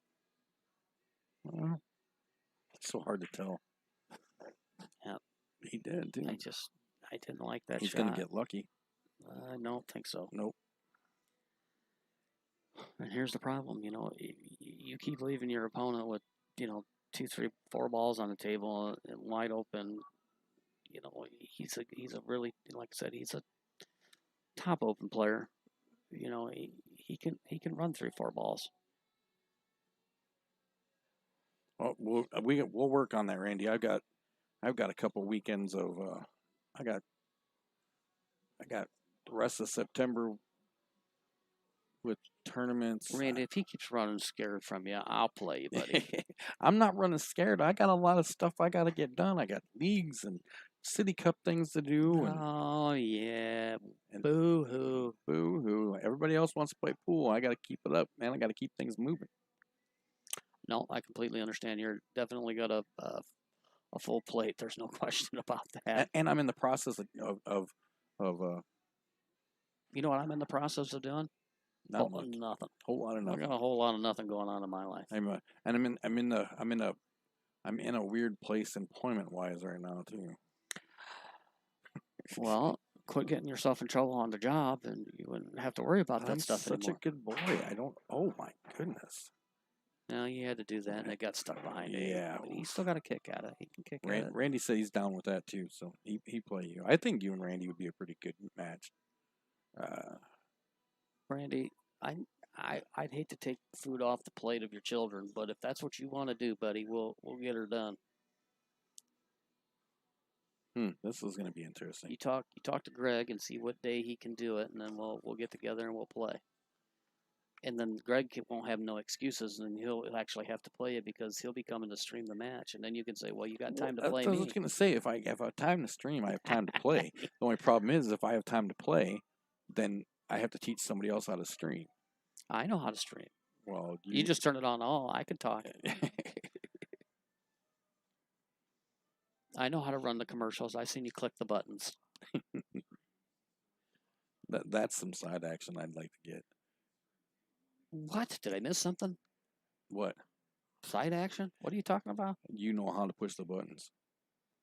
Well, I kind of do. Yeah. No, I have got the little thing right over there in that box. I mean, you go down, you click on it, it opens it up. I know what it is. I have faith in you. I wonder what he's gonna. Looks like he's gonna try a few rails around. I'm not sure why. The cue ball must be froze onto the 8 to the point where he cannot. He could not kick it one rail at it. Yeah, it was pretty. Well, I don't think that. I mean, let's see. Let's look and see if we can see from a replay real quick here. My scoreboard went off. Oh yeah, it did. It's not froze, but yeah, I think he could have kicked up at that other rail there. It looked like he could, but apparently it must have been froze on that 8 to where he couldn't do that. So Jeff had ball in hand. Jeff's probably thinking, "My God, I can get on the board. I might be able to get on the board," and then he's still got bad shape on the 8 ball. Yeah, he's not supposed to be there. I guarantee you, that's not where he wanted to be.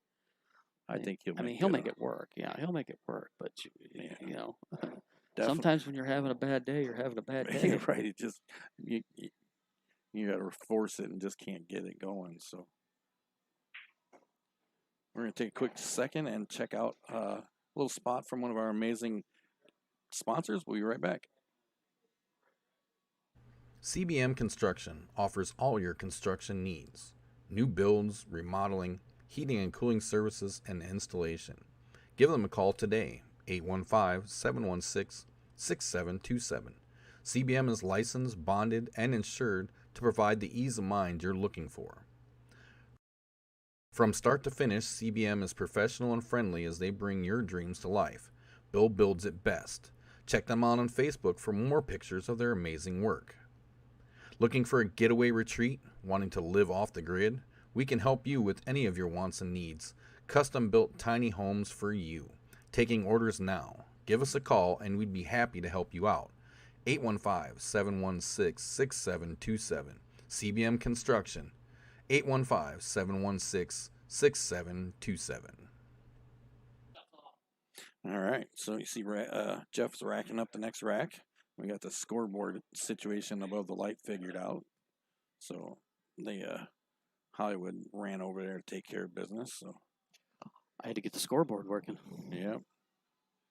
Hollywood and this fancy technology. Oh yeah. Yeah. Oh goodness. Hey, that was almost as loud as mine. I owe you a few. I was gonna say you're allowed that one. Everybody else probably ain't real happy with you, but well, it happens sometimes. It does. So Jeff got on the board now. It's 1-1. Race to 7 and 9 ball. He's down a set to Sam, who won the first one, the 8 ball. You're watching TNT Fights live from the Pigeon Coop. Are you done fiddling over there? Yeah, I think I for some reason I don't hear myself very well. Let me. How's it sound now? Okay, now that's much better. Better. Okay. Yep. All right. So third rack of the set, Jeff has there. They're playing alternate break here. They're playing 3 foul rule as well. Jeff is probably thinking to himself, "Thank the Lord, I finally got on the board." Leaves a 9 ball. Breaks, comes up dry. The 6 ball wanted to go in, but it just didn't quite get there. Leaves the 9 hung up down here in the pocket, which could be a little bit of a worry, but you might see Sam take a shot at it right here if the cue ball would clear and go down towards the corner pocket. He might take a swipe at it right now.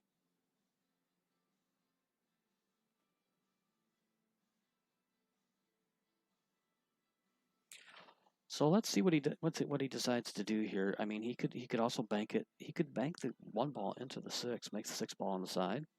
He's got a lot of different options. He can play safe too. As I said, but does the bank leave? I mean, you gotta. If you're gonna try to make the 1, you gotta try to leave yourself the 2. No, you're not making the 1. You're banking the 1 into the 6. Right. No, I'm not. Yeah. But you gotta hit it. You gotta hit it at a decent speed that the 1's either stays. You want the 1 that definitely want the 1 to stay up. Right, because you got to be careful banking the 1 that you don't stop the cue ball behind it, obviously. Well, right. You would hit it with a little low and put a little draw on it, but I think what you're going to see him do here, I know he's thinking about it. He's looking at that 9 ball. He's looking at maybe trying to cut this and run the cue ball. He wants to put a little snot on it, as I like to call it. Put a little snot on it and go down there and try to bump the 9 ball. That's what he's doing. There it goes. He's going to give it a shot. Oh. What did I do here? Whoopsie. That didn't work out for him at all, did it? Now, Jeff is going to be... Now, what Jeff needs to do is just keep the 9 ball out of his head. Right. Because there's nothing tied up. There's no reason to try to ride the 9 ball here. Now, don't get me wrong. If the 8 ball wasn't in the way, you ride the 9 here. Right. And how's that go? You don't play the combo unless... You don't play the combo unless it's 100% and you got no run out. Yeah, see, and I don't even like this shot. I don't understand why players do this. I mean, Jeff is an accomplished player, but this is the wrong shot. I'm telling you. You take the cue ball and you shoot the 2 into the other side pocket. He's going to play the combo, but then see, here's the problem. You never know what's going to happen to that ball, and it worked out for him. Mm-hmm. And it would have been okay even if the 2 would have fallen. You would have been sure. But I don't. There's no reason to take that risk. You hit it funny, it gets over on the rail, leaves. It gets tough or something. Or if you foul it too much, and then the 2 ball goes in, and something. This ain't the easiest shot because he's got to draw it out of the pocket. He did it well.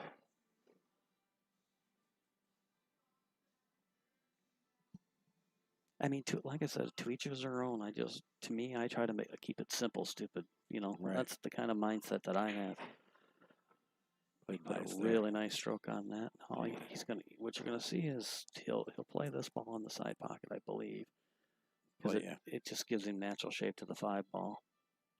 He's gonna go out here and look and see how far he needs to travel that cue ball in order to get over to the 5. Because he's gonna want to play this in the side. Mm-hmm. Let this cue ball get out, probably here.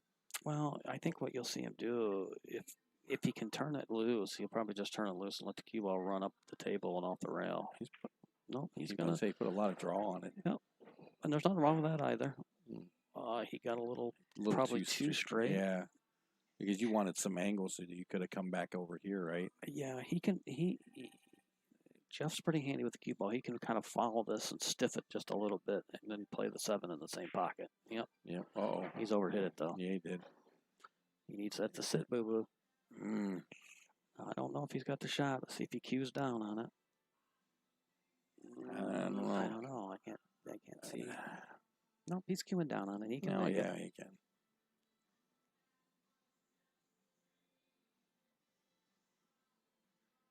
Oh, there was a lot more room than we saw there. Yeah. Now, Jeff. Now he's starting to look more. I mean, that first set and first game in this one, he didn't look like Jeff at all. Well, the thing about it is, and that happens, and when you're playing short races against somebody that's, fairly skilled, matched with you, and Sam says that's good. So Jeff gets his first marks on the board and takes his first lead of the set. Yeah, well, what I'm saying is when you're matched up with somebody fairly evenly skilled as you are, and if you have a bad couple of games, you can lose a set 5-0. Now, I'm not saying that Sam's the better player or whatever. I mean, I did say that I believe he's slightly more skilled than Sam. I think if they played long sets, I think you would see Sam, or I think you would see Jeff win more times than not. But, in a shorter set, the better player just doesn't have nearly the advantage, because if you're playing, say like, for example, you got Jeff that has a 604 Fargo, whatever it is, and if Sam, say he is closer to like a 580, 590 or something like that, there's not that much of a difference. But so that in a shorter races, you won't see that difference in skill level show up much. But you start doing races to 20, races to 30, and then all of a sudden you'll see that 20 or 30 points difference start to show. Now, I want you to watch this again, and this is something we've been talking about a lot lately on shows. Sam did something that a lot of people are talking about with this break, where you saw him really kind of back off, and he tried to kind of lay up, I guess would be the word. Right. What he's probably trying to do, he's probably trying to cut break the 1 into the side pocket. That's probably what he's trying to do. I didn't really pay attention to it that much. He didn't hit it very nearly as hard as his first few breaks. Right. And it cost him. Right. So. Yeah, he was probably trying to soft break that and cut break the 1 into the side pocket, which not a huge fan of it. It's the rules. I mean, they don't have a 3-point rule here. They're not doing that. So, it is what it is. I think what you're going to see here now is Jeff will make the cue ball down here in the corner pocket, and he's going to try to bring the cue ball back about where his hand's at. If I get it there, he went it off the rail. I don't think he'll be fine there. Yeah. He can play the 3. It clears. Yeah. And then the 4 ball's on the rail over here, isn't it? Isn't that the 4 ball right there by the side pocket? Yeah. So what he needs to do is he needs to know his speed here, and he basically wants to get as straight in as possible with this next particular ball. He didn't want to see even that angle. I mean, don't get me wrong, still makeable. Probably not quite what he was looking for, though. And what a lot of people, where they make the mistake here, is they see it close to the rail, so they kind of jab at this ball here. And when you got a ball that's close to the rail, and just for you amateurs out there, just like me, You want to stroke this ball. You don't want to poke at it. You don't want to jab at it. You want to put a good stroke on this ball. And if you know your right to left English and stuff like that, that's where that'll come in handy, where you put a little left on this and hit a little on the right side of the cue, or vice versa, hit a little left on the cue and a little right on the object ball, whichever you want to do, whatever you feel comfortable with. And that ball, put a nice smooth stroke on this so that the object ball doesn't hiccup. Very nice. Yep. Played that real well. So now he's got the option here. What he wants to do is he's going to want to try to play that 5 and get underneath the 6 ball. He's going to want to get underneath of it. And if he doesn't get underneath it enough to where he can play the 6 ball up into the far corner, he plays a safety and just nuts the cue ball right onto the 9 right there, and then plays the 6 back up table. Let's see what he does. He's going to try to get behind it. Oh no! Yeah, he got behind it. See what he was trying to do there. He tried to go for the hero shot, which I would have never done. I'd have tried to play to get behind it, and if I didn't get behind it, I'd have played the good safety because the safety was there.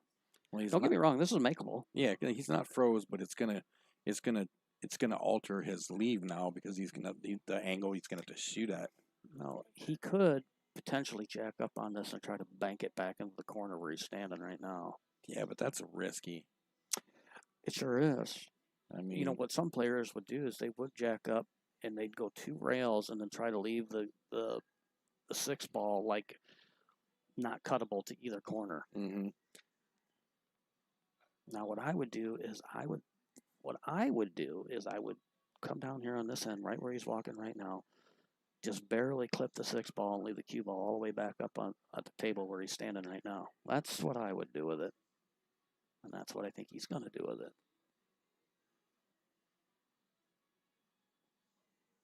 Just barely skim it. There you go. Get up there some more. He needs to go with it, though. Yeah, he didn't. Well, that's not an easy shot. Right, that was the right shot. Because he hit as little of that 6 ball as he could early, and if he would have hit that any harder, I think it would have pushed it. And the thing about it is, it's not like this is a real easy shot for Sam. Sam can see it. Right. I don't know if he can make it though. He might have to cross bank it. And even if no, I don't think it cuts in. Well, I think it does. Really? Mm-hmm. Sure it does. That's where. Well, yeah, he's playing it over in that corner, and I think it goes. I just think you've got to hit this ball perfect. And guess what he did? Yeah, he did. And got some love. And he got a little love. Well, you know what? Actually, that might have hurt him. It may have hurt him. Because that 7 ball's down the table from the side. Yeah, that's not. Now, don't get me wrong. He can back cut this into the side pocket. Not an easy shot, but it's doable. He could try to bank it at this other side pocket, but I think he's cutting this ball, and he did. Very nice. Look at this. Look at oh man, you couldn't ask for a luckier roll. That would have been rough. Well, I guess you could have asked for a luckier roll. Could have went in the side pocket. Yeah.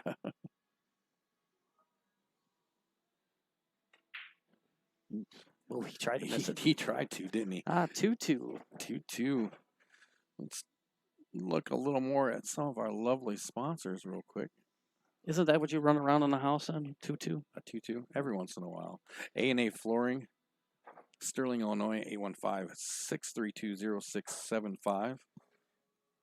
Give Al a call for all your hardwood and carpet services. They'll help you choose the perfect floor for your lifestyle and your budget. You can check out aafloors.biz and use their on-site tool to check out all kinds of flooring options in your home. Without even leaving your couch, check out all the great options they have. 2528 East Lincoln Way, Sterling, Illinois. Give A&A Flooring a call, 815-632-0675. It's all tied up here, 2-2. And it looks like it's Jeff's break. You and that 2-2 again. That 2-2. I love it. Is it Jeff's? Yeah, it's Jeff's break. And we got a second here. Looks like the guys are taking a small break here. So let's check out. That's not the button I wanted. That's the button I wanted. West End Sounds. West End Sounds. Go ahead. You can say it. West End Sounds DJ service. Give DJ Mark a call for all your DJ and karaoke needs. He's got the LED lighting and uplighting options to spruce up your wedding, birthday party, and much more. He's competitive pricing, professional service. Give Mark a call today to liven up your next event. 630-364-8454. And as Hollywood keeps telling you, tell him TNT sent you. If you're the first one to call Mark and tell him TNT sent you and you book a gig, you'll get $50 off your next event. So give him a call. Let him know TNT sent you. And he's going to be real happy that we're doing that because he doesn't know we're doing it. And then he's going to be mad at me. Tell him TNT sent you and Hollywood said, I get $50 off. Right.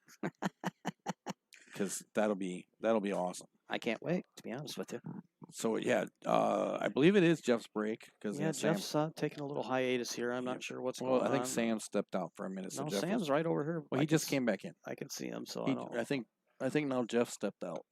I think they were taking turns stepping out.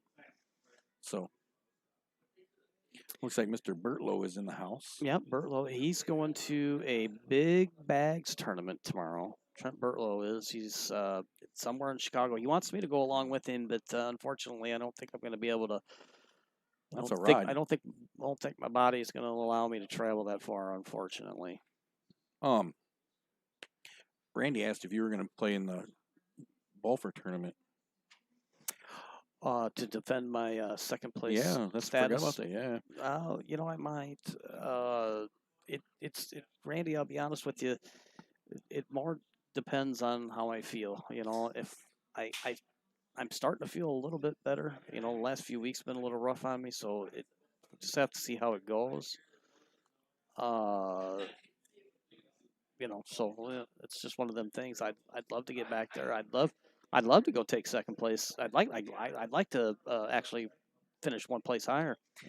But I will say this: if any of you guys get the chance, go back and watch my last 2 games before I play.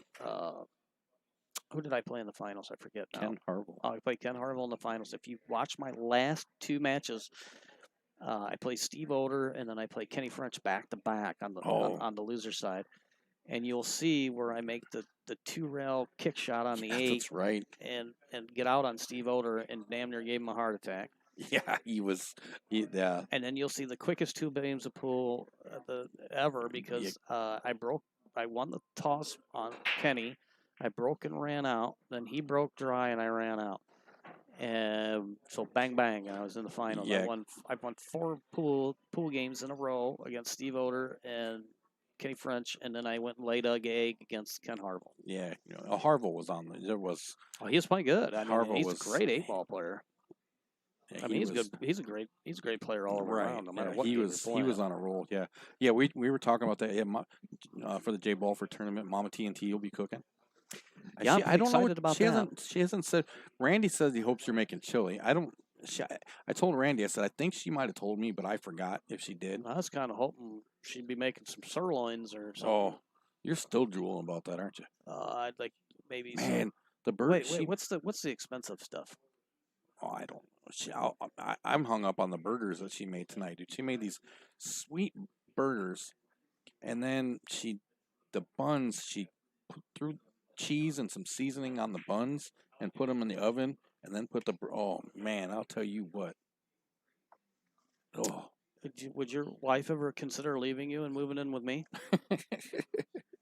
I mean, I don't want to do anything with her. I mean, well, I'll do that too, but no. I mean, I'm strictly for the food reasoning. I could use a good woman around the house. She'll feed you. I have a feeling that's not going to land me any women around the house by saying I need some women around the house to cook me food. Or it might make the ones that do come around not come around anymore. Yeah, I never thought about that. I better be quiet.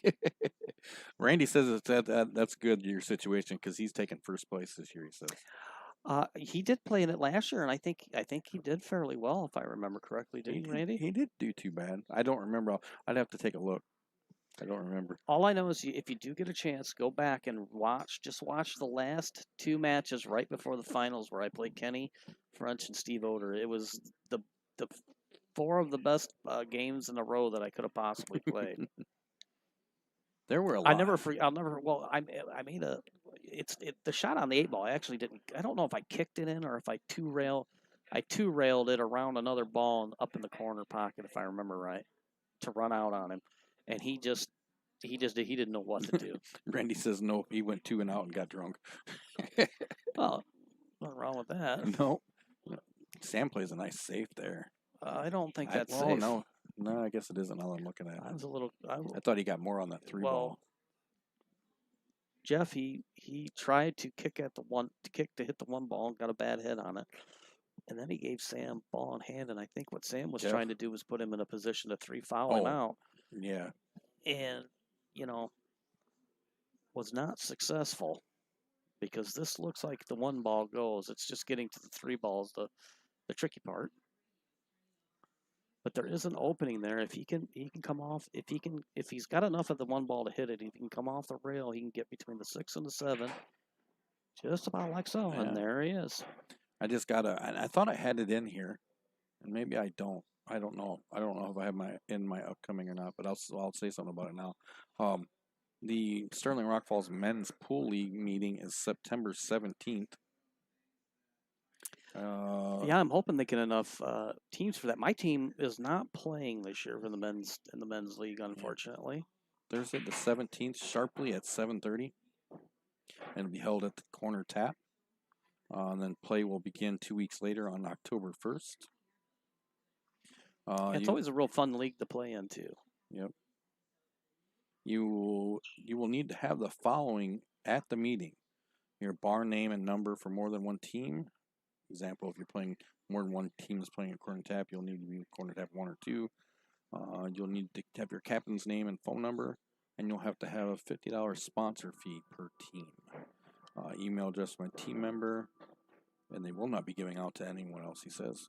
And you can find more information about the Sterling Rock Falls Men's League at www.srfpool.com. They also need to elect the league vice president. So if you or someone you know would like to take over that position, Thursday night will be the time for you to let that be known. Yeah, like I said, I'm a little concerned about that league. I know that my team isn't playing this year. Just some issues have come up that are just make it unable for our team to play. And so I'm hoping that they get enough teams. I'm sure they do. And that's not a sanctioned league, right? No, it's not. It's not a sanctioned league. Bob is the one that runs that league, and it's. But like I said, it's a real fun league to. It's not qualifying you for anything or anything like that. It's just. But with everything that's going on in the world right now, a lot of people have. They're eliminating their nights out, so to speak. I guess. Right. Doing a lot less. So I'm hoping that they get enough teams for that. I've been thinking about, I don't know if you've heard about it, but they have a league. I think it's called the Western League. Yes. And I've been thinking since my team ain't playing this year in the men's league here in town, I'm thinking about maybe joining the Western League and playing on Thursday nights and traveling around. So if anybody out isn't there, that in Sterling or Streeter though? No, I think they travel around between like Tampa, Prophetstown, Erie, Linden, Fulton. Some of those places. So if there's anybody out there that's playing in that league, get a hold of me sometime and maybe because the biggest thing is going to be with me is the wheels. Right. So I mean, I wouldn't mind playing it or at least subbing on a team. You are sans wheels at the moment. I got some stuff from our great friend Kaylee Helberg over at Illinois Valley ACS. She sent me some upcoming dates and stuff like that. She also wanted to congratulate Corey Ince and his team for winning the 2020 Spring Summer Thursday 3-on-3 session. Joe Dykema, Joe Seiler, Bernard David, and Anthony David.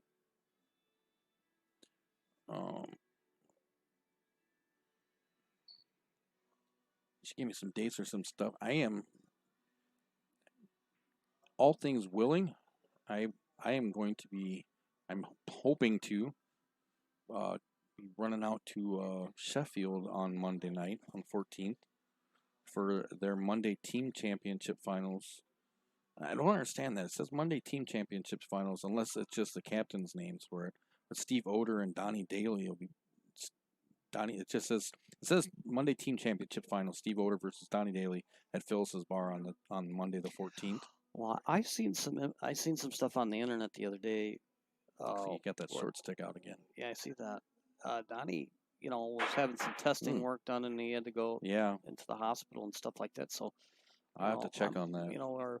I forgot you mentioned that. Now our thoughts and prayers go out to that guy. I mean, Donnie's a good guy too. Yeah, we don't want to see anything bad happen to him. I know he was just having some acid reflux issues or something of that nature, and they were trying to get that figured out. And so hopefully they'll get that under control for him, because I just hate to see somebody, having a bad go of things, and I know that it's been a little rough on him.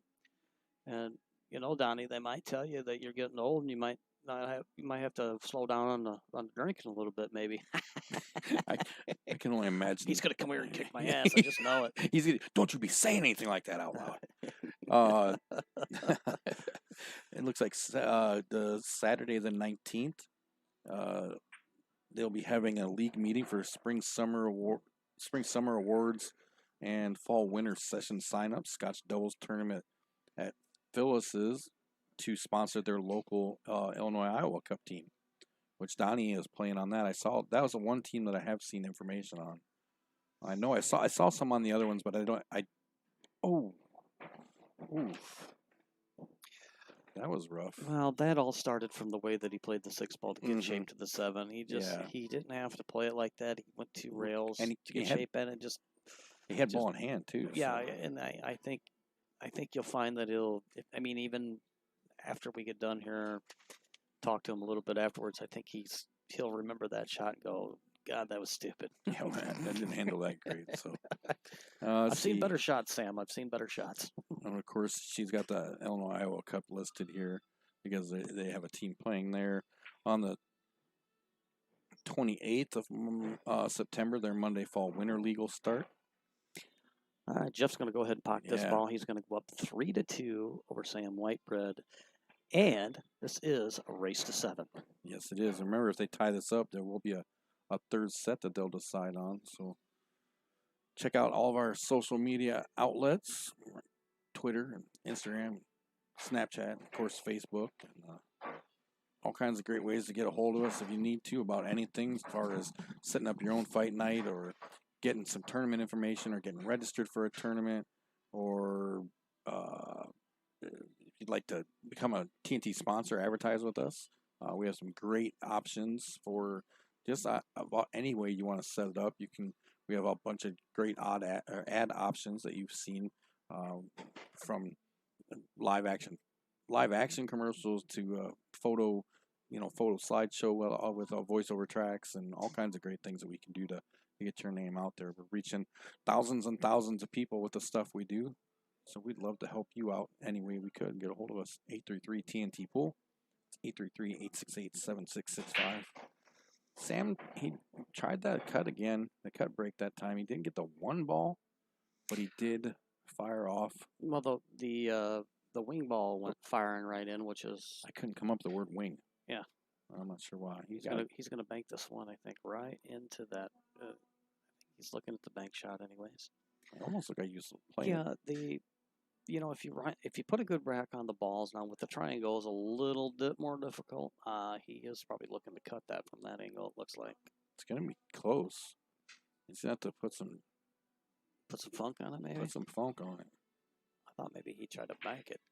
Playing the safety. That'll work out for him. Yeah, he really, we were talking about this earlier about is he the safety kind of guy, and he's played quite a few. Yeah, he's actually played way more safeties than Jeff has, and he's got this 3-foul rule in his head. I think he wants to win a game by fouling the guy out. Randy says he let him know that he'll play and he'll drive. Very Western thing, it looks like. Which would be absolutely fine, but I don't know how that league actually works. I don't know. Look at that. Oh, what a shot. And the thing about it is, Randy, if we could get a couple of you guys together and go play in it out of somewhere, the the thing about it is we'd have to have definitely somebody as a super sub, or I'd be on the team as a sub, because with everything that's going on in my life right now, sometimes I just don't know if I can play or not. It's a little rough on me at times. And now that the winter time's upon us, with the way that I deal with things that are cold is not. I don't know how I'm going to react to it. So we'll just have to see how that goes. Right. Jeff's looking pretty good here. Where did I leave off on that? The 1st of October, the Thursday 3-on-3 leagues start. This is for the Illinois Valley ACS West stuff. For those of you who might not have heard what I was talking about earlier, Jeff's going to play the 2-ball on the side. Yep, and he's got a fairly easy out here. He's just got to play the 4-up. Cue ball foul that 6-ball down in the opposite corner of where he's going to play the 4. Unless he's got a funny angle on this, I can't really tell, but it looks like he's going to be able to foul it. Yeah. 6 in the opposite corner. This is pretty routine for somebody of just skill level. So there should be no. I know I say this. Yeah, right. There should be no reason he shouldn't get out from here. You go ahead and commentary curse him real quick. Let's see, and then the 10th and the 11th. I know I have a flyer for this as well. There's a no one's barred 9-ball no handicap tournament going on at Racks on the Rocks. Yeah, and I looked at something. They already got like 19 or 20 players signed up for that, and that's it's straight up. There's no handicap. Well, you're going to see a lot of the heavy hitters show up and play. I mean, a lot of big Fargo rates showing up there. It's planned for 2 days, the 10th and 11th, and then I know he was working on playing because with Iowa State being canceled, was planning an Iowa State makeup tournament out there at Racks the 21st through the 25th. And then of course you've got the Wisconsin ACS tournament in Oshkosh Convention Center, the 4th through the 8th of November, and then she's even gone as far out to include quite a few things that they've announced that haven't been affected yet going out in the next year, as far as Midwest and Indiana and Illinois and as far up into the Vegas Nationals. And look at that, Jeff. Yeah, Jeff going up 4-2. 4-2 now. And now Jeff seems to be catching a little bit of stroke. And like I said, when us older guys, it takes us a little bit to get things lubed up and rolling. But Jeff looks like he's kind of got the bugs worked out, and looks like he's starting to play pretty well. He's looking to take this into a sudden death match where I believe what they're going to play is 10-ball, but I'm not 100% for sure. Yeah, was it? Did they ever actually say, or did it? No, I know it said it was going to be decided. Yeah, that was going to. I think what it is it's going to be up to the loser to decide what it is they want to play. They could go back to 8-ball or whatever they want to do. So I'm not sure what they're going to do there. I do believe that is what they decided. Actually, I will see if I can find that real quick, and I will tell you.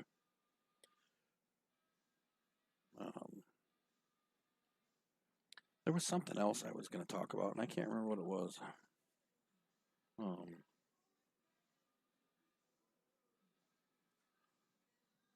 Kaylee does note on the information she sent me that upcoming league sessions will be one fall winter session rather than having a fall and a spring session. Singles leads, Scotch doubles and triples, and 9-ball formats will also be offered if there's enough interest. So, if we ever get enough money saved up to where we can just go play pool and do nothing else, we should go up and get on a team up there and play on their league one time. That would be kind of cool. I think they get quite the turnout in that up and down. Oh, because she's got that amazing. They do a really cool singles league up that way, and she does. Yeah, I just found that. Yeah, third set will be determined. Loser's choice or flip of a coin if it's tied. So basically, they were going to play a third set no matter what. But if it was 1-1, they're going to flip a coin to see who decides it. But if like one of them would have been up 2-0, the other one would have got to decide the third set. Oh, so they were playing 3 sets no matter what. Well, that's what it says. It says it says third set to be determined, but I'm assuming that meant that they would determine what they were going to play. So. Right. I just figured if it was tied, that's what they would be doing. Well, I was kind of wondering there as things were going through that first set the way it was going, I was like, I was kind of wondering if we were going to get to that second set if Jeff wasn't going to get himself on the board. I didn't see a third set happening. Yeah, Jeff might have said, "Screw this, I'm going home." Right, taking my stuff and I'm going home. Well, I don't know who racked that, but I think he did. That's what you call a house rack. He house racked. He house racked himself. Yeah, not even just house rack. He house racked himself. That's always the word. That's rough. I mean, it doesn't. He didn't hurt himself by not making anything.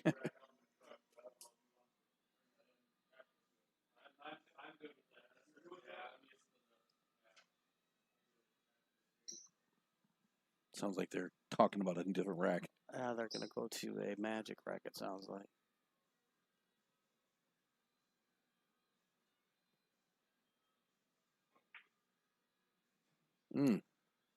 Now, see, I might not be one of the better players, but I'm thinking that probably was not the shot. Well, Sherlock, you're absolutely 1,000% right for the first time in your life. I don't know what clued you in. But I was reaching. Yeah, I was reaching. You're a pretty intelligent dude. Nothing gets by you. They probably should put on an award show and you just win all the awards for everything. For everything because you're so smart. I don't know what's going on here, but is he setting this up for a ride? I don't know. What in the world is going on here? Oh, no. I was just going to say, I was confused. Well, it was not the best safety in the world. Oh, Sherlock, you're on it again, bud. Jeez, I am on fire, man. I mean, I tell you what. I'm 2 for 2. Is your last name obvious? You make a hell of a commentator. I'm going to tell you what. It's the love and encouragement you show me that keeps me coming back every day. Well, at least we're not like the two Italian guys that just rip each other apart. I'm going to get my gun. Yeah, I don't know what I mean, you think really violence is going to break out? It wasn't Upstate Al, was it? Was that who that was? No, I don't think it was Upstate. One of them could have been. I'm not sure, but all I can remember, whoever he was tagged up with that night that we were listening to him, they were fired up. Yeah, it was. And then they were getting fired up at people in the crowd. Oh yeah, they were fired up about a lot of things. And then the gunplay came in, and I was like, oh gosh, what are we watching here? So I thought something was going to go down mob style. Like this pool game just got real interesting. So Sam's found his way to the table shooting the 2 ball. And them guys, commentators they were absolutely outstanding to listen to because not only were they entertaining, I mean they obviously knew their pool. Oh yeah, I mean, there's no question about that. And they knew the players well. Yep, absolutely. But just the outrageousness that was their. Oof. And he does have a look at the 3 ball. You can see it. Yeah, I don't know what he's going to do with it, but he's going to hit it. Well, yeah, but he. Got any other ideas? Thanks, Mr. Obvious. Well, what he's going to try to do here, Sherlock, he's going to drive the white ball into the red ball. If he feels that he can cut, if he feels that he can cut this in without scratching, he's going to lay that ball up with 2 rails with the cue ball and then try to get it back out towards center of the table to play that 5 down there in the corner. The 6 ball is a little goofy, but the 6-8 combo is on for sure. So is the 6-9. Yeah, that's what I was worried about right there for him. I think that 6-9's on. I don't think so. Oh no, I guess. Well, I mean, don't get me wrong, it's playable. Right, I don't think it's not dead. No, it's not dead. I foresee Jeff playing the 5 and the 6 into the 8, or playing the 5 and trying to break the 9 and the 6 up right now. Which sometimes, he doesn't. I don't know how much rotation pool Jeff actually plays. I was going to ask you that earlier. It wasn't. He's more of an 8-ball player. Oh yeah, definitely. That's definitely his forte is the game of 8-ball. But like I said, I've had him over here to the house back in my days when I felt a little bit better, and we played some rotation pool, and I just could, for whatever reason, I just couldn't never put it together against Jeff. He just beat me, hurt my feelings. See, and that's why I'm not sure I would have done. Now, don't get me wrong. There's a safety here. If Jeff keeps his head on straight here, he can poke at the 6 here, leave the cue ball behind the 7-9, using his blockers, and then get the 6 just back up. Half table. Right. He'll leave Sam with either a kick or a jump shot, whichever Sam decides he wants to do.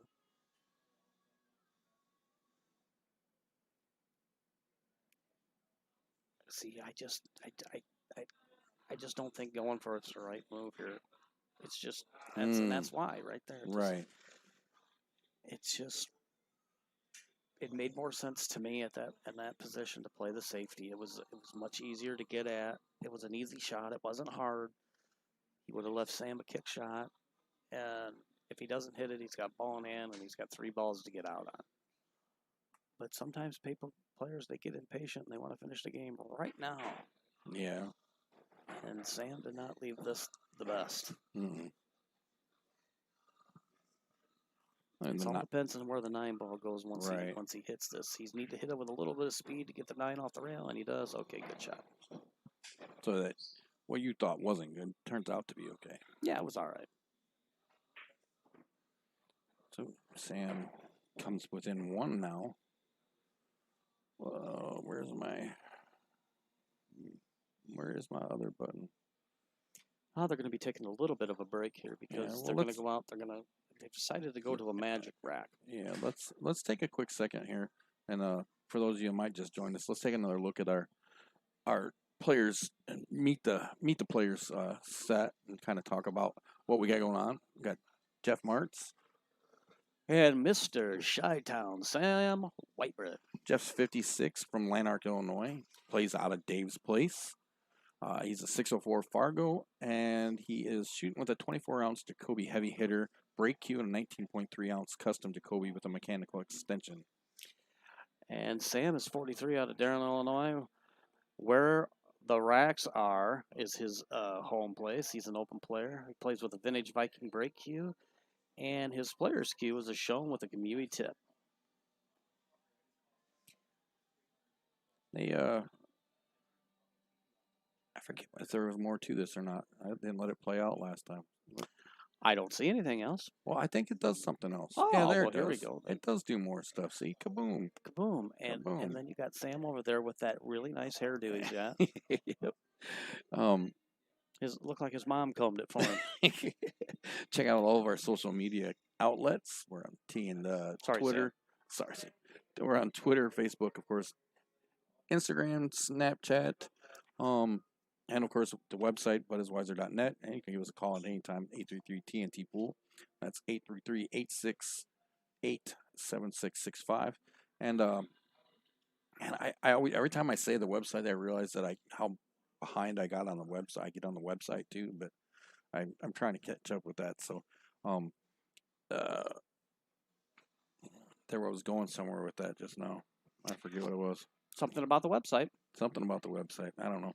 Don't forget, you can get a hold of us for. I just think the website is fabulous. It is. It is cool when I keep up with it. But I mean, you go there and you can register for tournaments and stuff like that. So we do our majority of our work on Facebook. So that's where we're at, man. That's where we're at. Hey, and if even if you go and look at the views on this match right here already, I mean, it's up there a ways, isn't it, buddy? We're doing all right.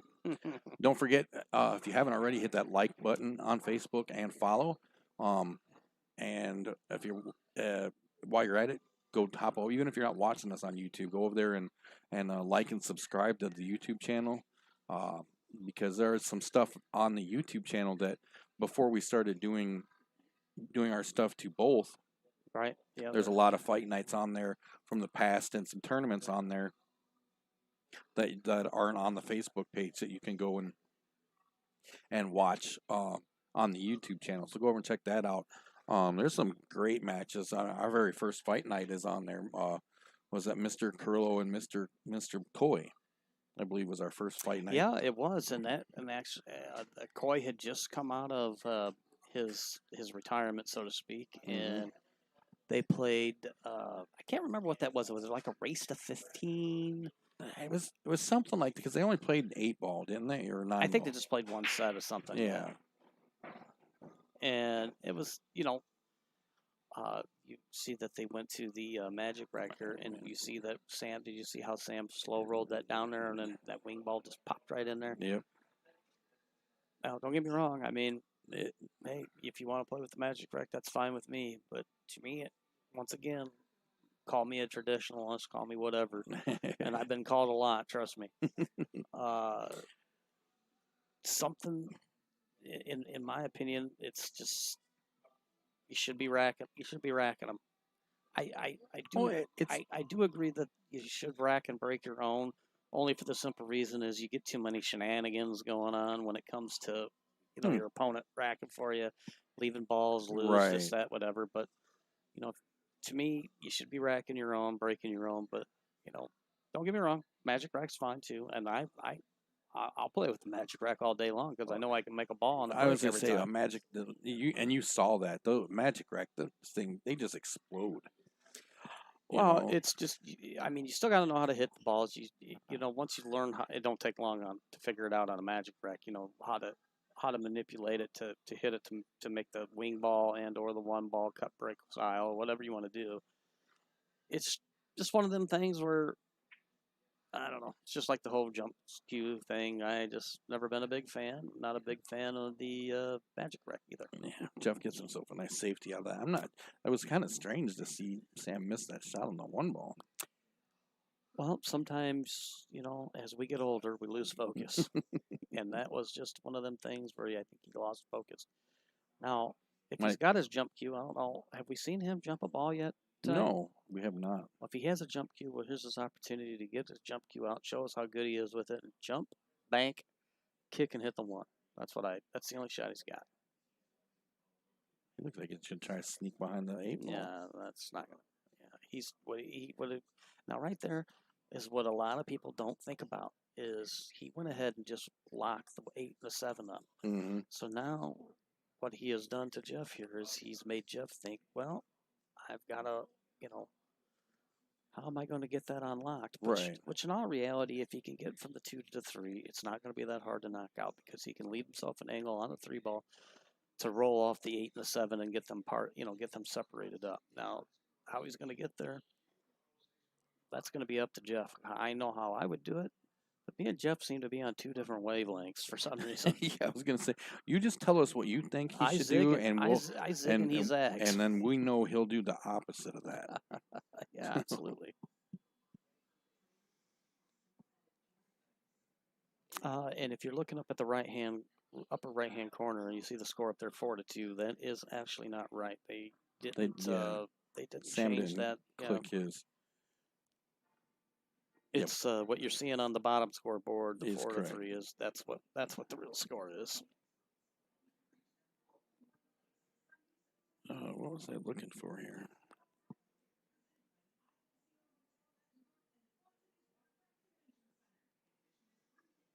They went to the Magic Rack because apparently they were Jeff saying that he was having a hard time getting the balls to get tight. He said that he gave up on that last rack. That's why it went so bad. I myself never had any problems racking the balls on the table, but maybe there's something going on. Maybe the spot needs to be changed or something.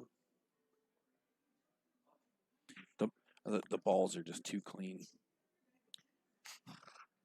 Oh, look at the bright side. At least they ain't dirty balls. Right. Nothing I hate worse than dirty balls. Yeah.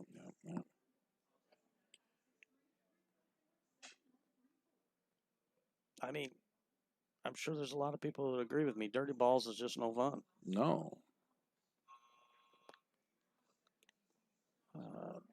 Okay, well then, I mean, you're gonna see what you're gonna see Jeff here do is now he's gonna play thin cut on which would be his right side of the ball, and he's gonna try to get the cue ball 2 rails and behind the 3, 8, the 7, all that jazz, and use them as blockers. Let's see if he hits it that hard to get that safety. Nope.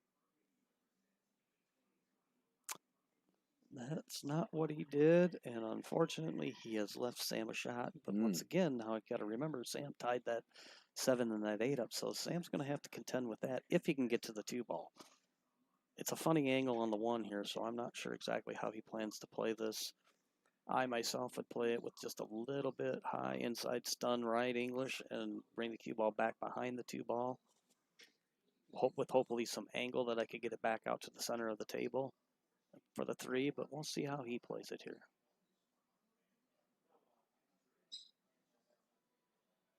He may elect to play safe, and that's what he's done.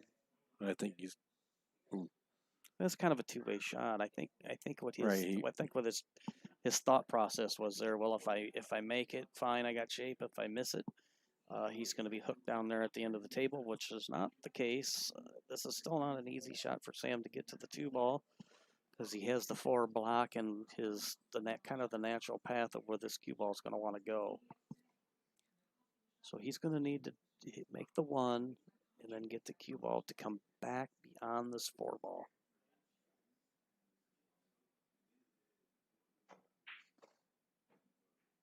Okay, there's your breakup for the. And he got good shape on the 2. Yeah, and I believe the 7 ball will go in the side pocket there. I mean, it's kind of hard to tell from this angle, but it looks like it definitely goes in the side pocket. The 7? Or the 7 ball, I'm sorry, yeah.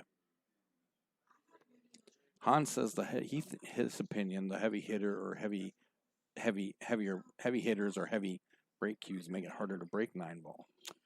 I'm not a big huge fan of a heavy break cue with breaking any break, 9 ball, 10 ball, 8 ball, doesn't matter.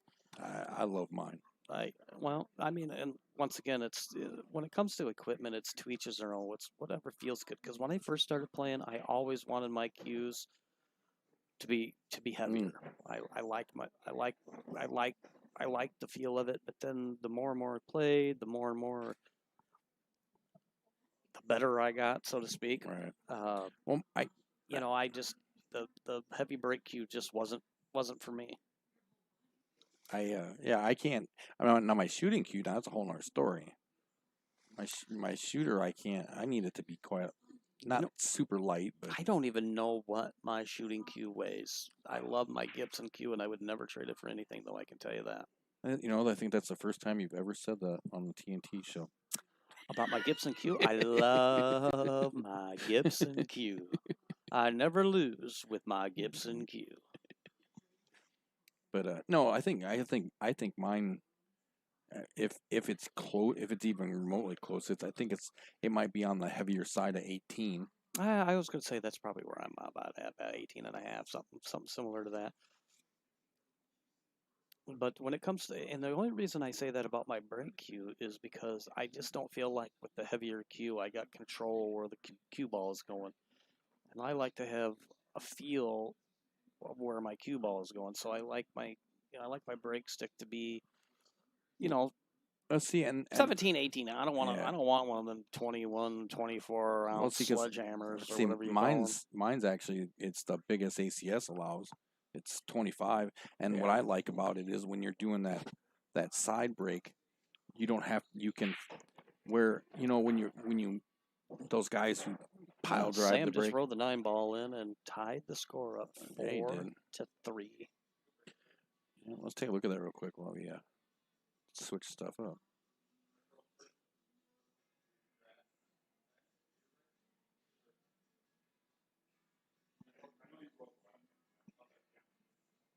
Let's see him. There he goes. He's just lining it up right here, and he does something here that a lot of I try to tell a lot of players that if you're gonna ride the 9 ball, make sure you hit it with a little bit of pace because you don't want to leave that 9 ball in the corner. You don't want to leave it hung up in the pocket. Right, exactly. But that's how Sam hit that with a little bit of authority, and worked out pretty good for him. They're just now realizing their scoreboard. It's 4-4. Yeah, they're realizing that their scoreboard on the pool table's not right, so they just figured that out. I'm going to take just a quick I gotta go tinkle. Oh, you gotta go make a sissy. I gotta go tinkle. I'll be right back. You want to turn me down for a minute? I'm glad you told everybody. Okay. All right, so we're live from the Pigeon Coop, watching TNT fight. Jeff Martz, Sam Whitebread. It's all tied up here in the second set. Race to 7-9 ball. Sam's up 1 set to none on Jeff. And Jeff is going to be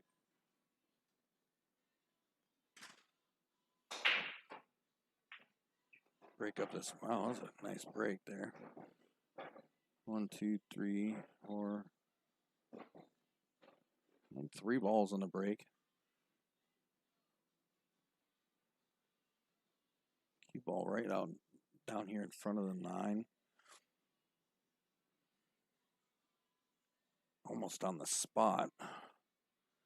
1 ball's up at the top of the table.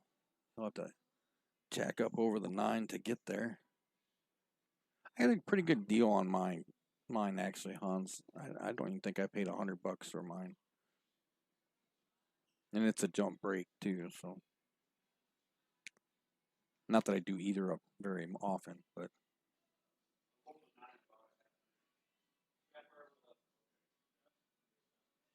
you saw Jeff accidentally hit the 9 ball. He told Sam they moved it. Sam asked him to move it back to where he moved it from. He gets a piece of the 1 and can't quite make it, so that'll bring Sam to the table. And they see they got the scoreboard on the table all figured out now.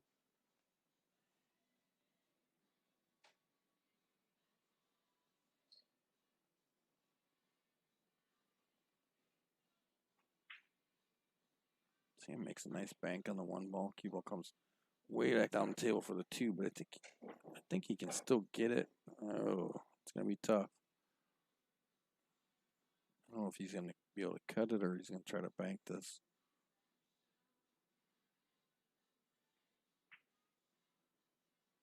A little of both. He decided just to kind of hit it and play safe. I think he could have made it, honestly. That'll bring Jeff to the table. He'll have to, more than likely, have to kick at it.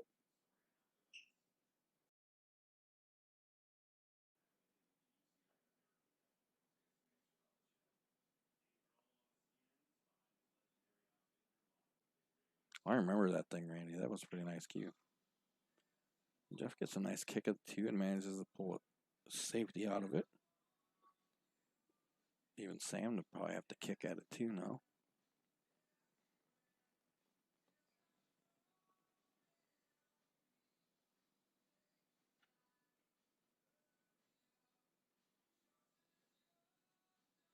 See, he's contemplating here.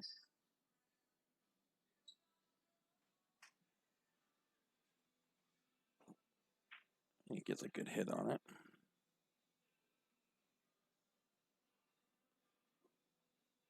Well, to bring Sam back to the table. And Jeff. I'm sorry. Hollywood's got me messing everybody's names up all the time now. I can't get everybody straight. You didn't fall in. During the tinkling, there was some sort of an explosion. Oh dear. I'm hoping you mean outdoors, not in the restroom. Well, I was tinkling outdoors. Oh. Well, you didn't explode. No, but there was an explosion. I believe it came out of me, though. Oh, okay. Now you getting it? Okay. God, Sherlock, you're just well. Hey, last week when we were here, there were actual explosions going on. If you remember. Oh yes, I know. The neighbors were lighting off. We thought we were under attack. We were running out into the road, covering for our life, and trying to get the children to safety. Right. Yeah. The neighbors were lighting off very alarmingly loud. Fireworks like you would see at the real fireworks. And they were right there. I mean, they were right there. Yeah, that first one went off, and what do you call that? I was having flashbacks, right, of some very bad times in my life. I was looking for shelter. All right, Jeff, looking to go ahead 5-0 here. Should be no reasons for that. Just put a nice stroke on the 8 ball here. Draw it back, play the 9 right in the same pocket. Some people like to play like to roll this forward. Not my choice. Let's see what Jeff decides to do. A little more than he wanted. Yeah, the problem is now he brought the scratch into play. Mm-hmm. Jeff really isn't real happy with the way he's played today. No, he put a big stroke on that. A lot bigger stroke than he was hoping. Yeah, he's got to back cut this. And what I tell people, a lot of people are like this, you want to miss this. You want to miss this good if you miss it. Well, he didn't miss it. That's a good shot there.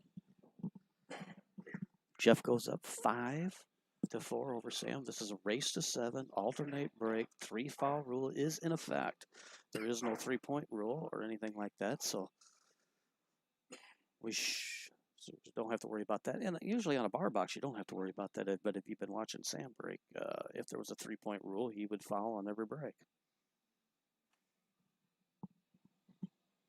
Yeah, he's definitely been trying to manipulate the break, I guess would be the word. Well, sure. What you do, it's a controlled break is what you're doing, especially now that the magic rack is in effect. You'll see Sam here. He's barely. I bet you this cue ball isn't going to travel much more than about 10, 11 miles an hour down the table here. Mm-hmm. And he's gonna basically try to. He's gonna hit it just on the left side of the one ball, the left center. And he's the 5 ball or whatever that is, 7 ball, right in the corner pocket. Bang, bang. Yep. And now he has a shot at the one. Here's where. This is one of those big topics of discussion lately on Off the Rail. Yes, and now don't get me wrong. With these two skilled players here, no different than if it was me or whatever. But if you start to get a master player or even a really top-end advanced player, they'd run this rack out 99% of the time. And I'm not saying that Sam isn't going to run this one out either, but there's where the magic rack, to me, it just shouldn't be part of the game. It just shouldn't be part of the game. And you've seen the complete turnaround in the game since they switched to it. Yeah, you saw the breaks. I mean, completely changed for both of them. Oh, absolutely. You're always good. As long as you. I don't think he hooked himself. No, I think he's not far enough forward on that to be able to still get to 4. Yeah. Sam's overall pace has really picked up all of a sudden. Well, I think he's trying to get himself in. He's trying to get a semblance of stroke going on here, and what she's been doing pretty fine. And I wouldn't like that.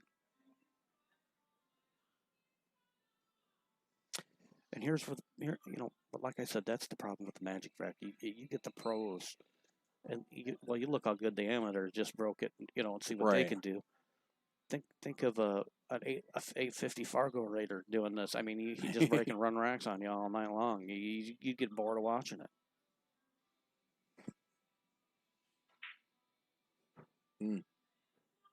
He came up short, but I mean, it's definitely still a makeable shot.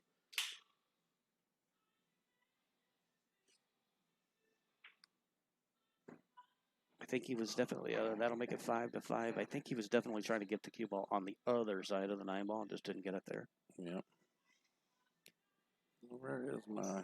Definitely, all tied up. Like I said, race to 7. This is alternate break. This will be Jeff's break. They are using the magic rack. 3-foul rule is in effect.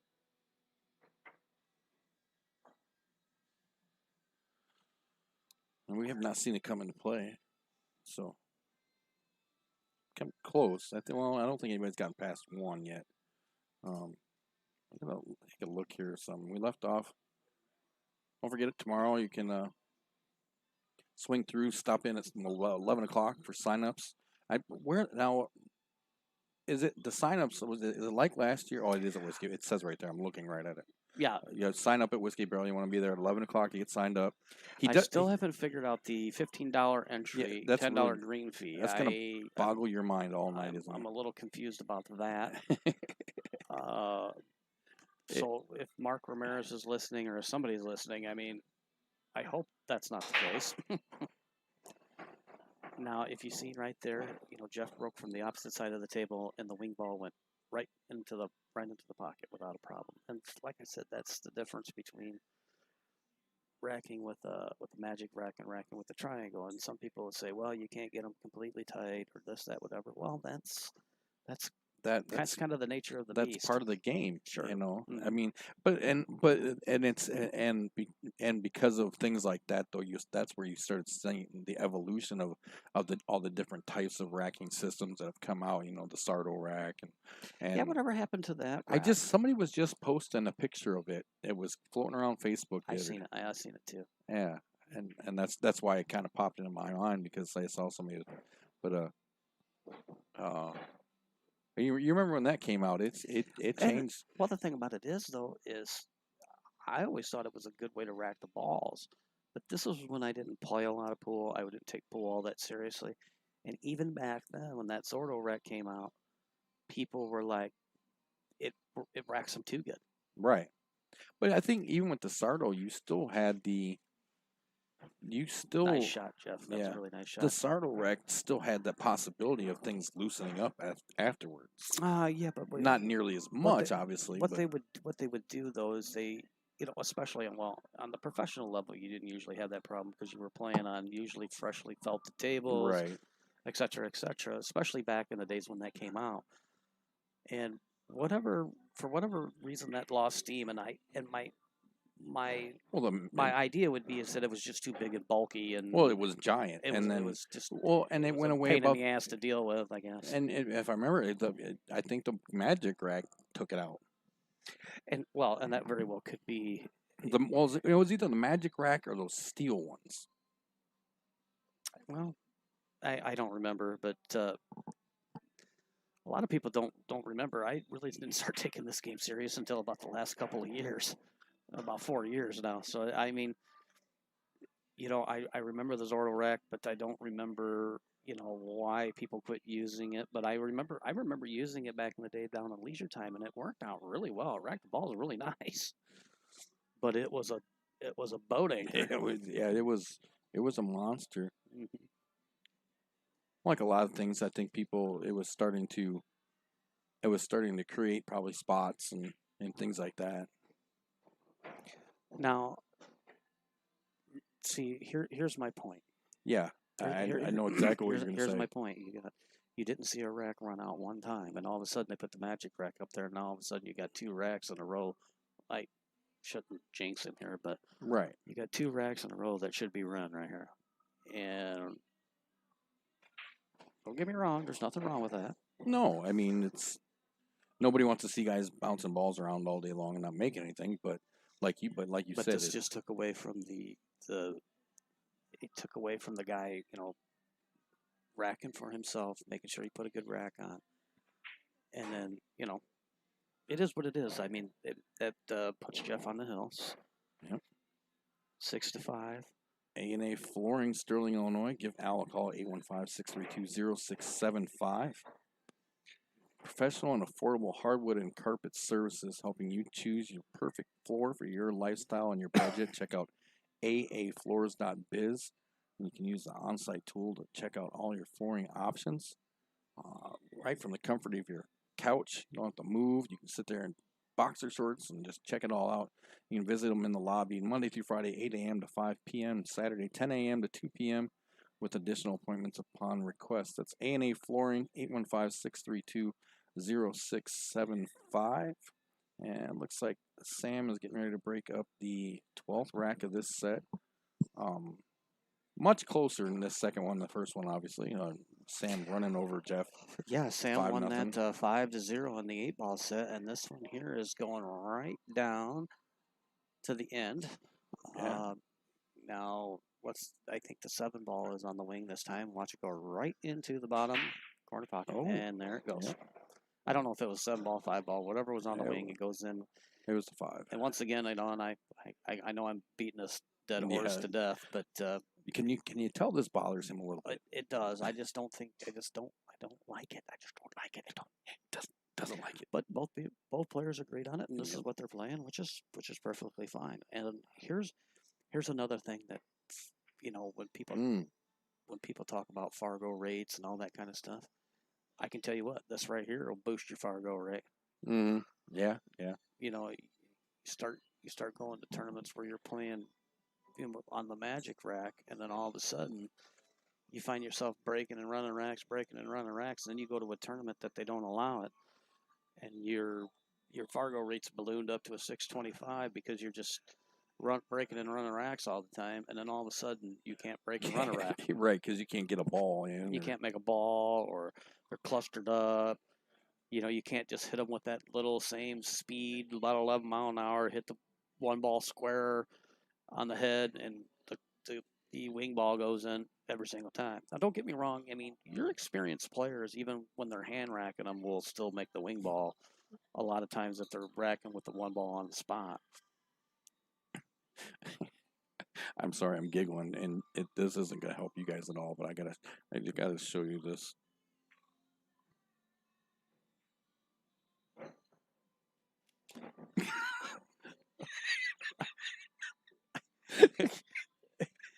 Is that? I mean, is that who I think it is? Though? I don't know. Oh, it just I just found it funny that that person is watching this match. Yeah, but you gotta look that up. Make sure that nobody's messing with me. This one, right? Yes. Yeah. Well, who do you think it is? Where you're talking? The one with the heart right there. Oh, that one. I was talking about this one right here. I thought somebody, because I always screw up the name. Oh, no, that's probably a real person. No, I was laughing at that one. Oh, I don't know what that means. Whitebread? Oh. I don't know. For some reason, I thought that was, not the name was funny. I just thought it was. Oh, yeah, I have no idea. You got me on that one. Sorry, folks. You don't know what we're looking at. Yeah, sorry. Breaking the fourth law of. Hey, Mike, what's going on? Mike Poole from Billiards TV. How you doing, buddy? Oh, it's gone now. What do you look for? Oh. Oh, yeah. Oh, I didn't even look at that yet. Oh, Mike Poole hanging out with us. How you doing, buddy? And we had, I don't know if you're going to see a ride here. I don't think he can get on the, I don't think he can get on the 3-ball there enough to ride the 9-ball. You might be able to see enough of it to clip the left-hand side of the 3-ball. Hey, getting past that 4 is going to be tough. Well, the 4-8's dead, and he's just trying to, if he can get a piece of the 3, he's trying to figure out where he can get the cue ball so that Jeff won't have a shot. So we'll have to see how he does this. I can't tell from this angle if he can see the 3 or not. It looks like he can. I know I can't, and I don't think we have a. I don't even think either one of our angles. This one doesn't really help us either. Yeah, I think he can see that. Does he got a jump cue on his hand? I don't know. Does he? I don't think so. No. And if he can't see it, then he'll have to one rail kick it. He'll have to go to the bottom Well, rail, kick up at it. From here, though, if he can get it, it almost looks. I don't know if it'll go past the 9. It almost looks like he might be able to sneak it up into the corner. I don't think. I think the 9-ball's blocking that avenue. So let's see what he does here. He's been pretty crafty with his safety play here today. So he's looking to. He can see it for sure. He's queuing at it. Yeah, I told you. Oh. Yeah, but it didn't go there. The 9-ball was blocking that. Yeah, I think he got it as close as he could get with it. So. And then the next thing here is, without being able to walk over to the table, but it looks like the 4-8 is dead. Nah. From there, it looks more like the 8 goes right into the horn there, on the top side of that pocket. Like, you know what I mean? I don't think it's dead. If he can get the cue ball down here to the bottom end of the table and get below the 4 and maybe hit below the 4 ball. He can definitely make the 8. Then cut the 8 in. I don't know. Let's see what he elects to do. Or he can elect to play another safety. Pocket the 3-ball and put the cue ball in a place where he can get to the 4 and somehow use the 9-7 as a blocker or something. See what he does here. Okay, now we're going to find out if that 4-8's dead. It's a tough. I mean, it's tough. I'm trying to see if I can stand up. But here's where his safety could come into play. He could play into the 4, which is going to knock the 8-ball over into the rail, have the 8-ball come back out because you want it to block the pocket. And then you leave the cue ball up behind the 9 and the 7 as a blocker. Yep. Hit the cue ball on the right-hand side of the 4. Hold on. Let's see if I can make this work here. So you're saying you want to hit the 4 ball right in there. Right there. And go one rail. Mm-hmm. One rail and go over and behind the 9. Yeah. So you're thinking to bring this 4 ball over here. No. Or the 8. The cue ball is going over there. The cue over ball. behind the yeah. 9. Or ideally, you'd want it on the rail over there. Over there. Yeah. Right. Just like. Oh, that 8 ball did go. Yeah. Let's see. There's the problem. So you hit it too hard. Yeah. He's going after the short cue again. And here's the thing. Here's the problem with this jump. Number one, it's too close to the end of the rail. You should be, with the display of jumping that he showed us so far, he shouldn't be taking the shot. What he should be doing is kicking the 5 out of there and try to get it back up table. But the cue ball, leave the cue ball down where the 5 is at and kick the 5 up the table. That's what I would do. But he's stubborn with this jump cue that he is going to take a kick at it. He changed his mind. Kick it and get it up the table and leave the cue ball down there. Well, he got a hit anyways. Yeah. You didn't leave anything great for him. Well, that's better than taking a jump at it. Yeah, at least he hit hit a ball in hand. Yeah. Yeah, you don't want to give your opponent ball in hand, especially Sam is. I mean, he's proved that he can get out. Oh yeah.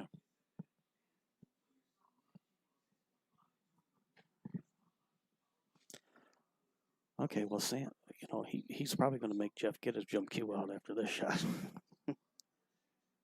Which I'd be a lot more comfortable with because Jeff will have a little more table to work with.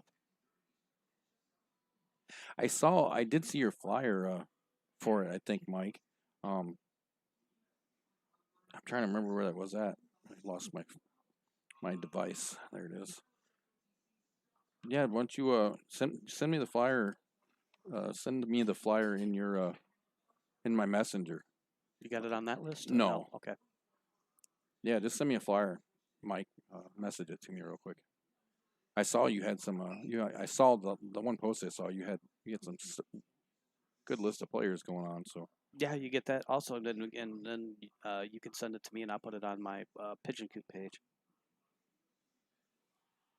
Mike Poole got a nice big high dollar event going on. I'm trying to remember where it's at. Let's see if he's going to send it to me real quick, or if I can.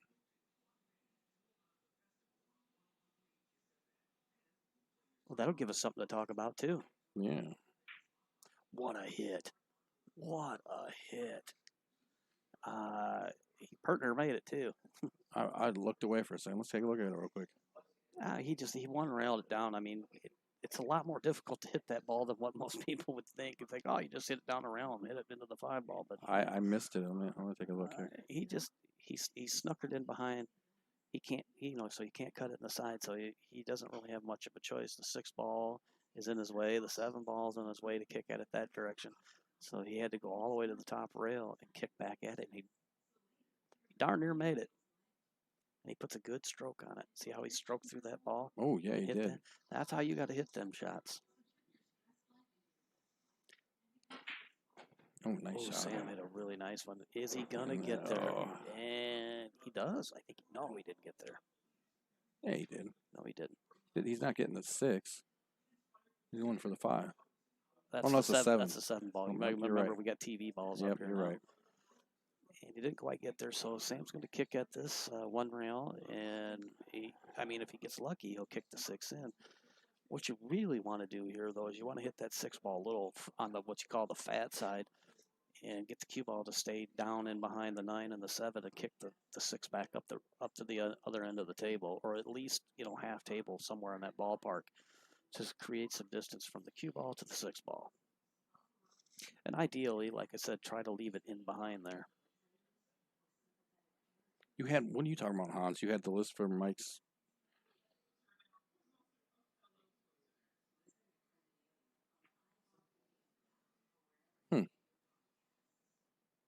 So what he did was he Tied tied it the up. 6 ball up, which was a smart move. Now, what you'll probably see Jeff do is just clip the 6 really thin here, and then send the cue ball back up table, trying to use the 9 as a blocker. See, I don't like this shot. When all he has to do is take the ball out towards about the second, first or second diamond there to the right. Just barely clip the 6 and then get the cue ball all the way back up to the end of the table down here. Mm-hmm. Do you think he's actually going to try to make this though? It might be makeable. Oop. But to me, if there's any doubt in your mind that you can't make it, then why shoot it? You got the cue ball, you got the 7 there to stop the 6. And you can send the cue ball back up table. Yeah, so what you're saying is you want to clip the 6 into the 7. Yep, clip and run get the cue ball and get the cue ball back up at that end of the table. Yep. And here's how you really want to do it. Uh-oh. Hold on. Gotta get you. Maybe. Why is it keep doing that? It doesn't matter. We'll do it. We'll mess with that later. I don't know why it keeps doing that. What you want to do is you want to 2-rail it. You want to hit the 6, then the 7, but that's not what he's going to do here. And it went. Okay, that's a good shot, Jeff. Forget everything I just said. Well, the thing about it is, from our angle, it just didn't look like it did look a little phony. It looked like it was going to be a little rough. Now he's got 2 choices. He's on the rail, so you just hit this with a little bit of follow. Don't get a little crazy with it. And this should get us. Okay, he's got to sit, boo-boo. Yeah. He hit that a little harder than what he wanted to, but I think what he was trying to do is make sure that he didn't leave it short. Because he's done that a couple of times tonight where he went to play shape on the final ball and left it a little short. Now these shots here, Jeff is doing exactly what players should do. Take your time, take a breath, make the ball. And there he goes. He tried to hook it in there. All right, ladies and gentlemen, we're going to go to a third and final set for the tiebreaker of the night. Right on. Hang tight. We're going to check out some stuff from our sponsors while we find out some information on the next set, and we'll be right back. CBM Construction offers all your construction needs. New builds, remodeling, heating and cooling services, and installation. Give them a call today, 815-716-6727. CBM is licensed, bonded, and insured to provide the ease of mind you're looking for. From start to finish, CBM is professional and friendly as they bring your dreams to life. Bill builds it best. Check them out on Facebook for more pictures of their amazing work. Looking for a getaway retreat? Wanting to live off the grid? We can help you with any of your wants and needs. Custom-built tiny homes for you. Taking orders now. Give us a call and we'd be happy to help you out. 815-716-6727. CBM Construction. 815-716-6727.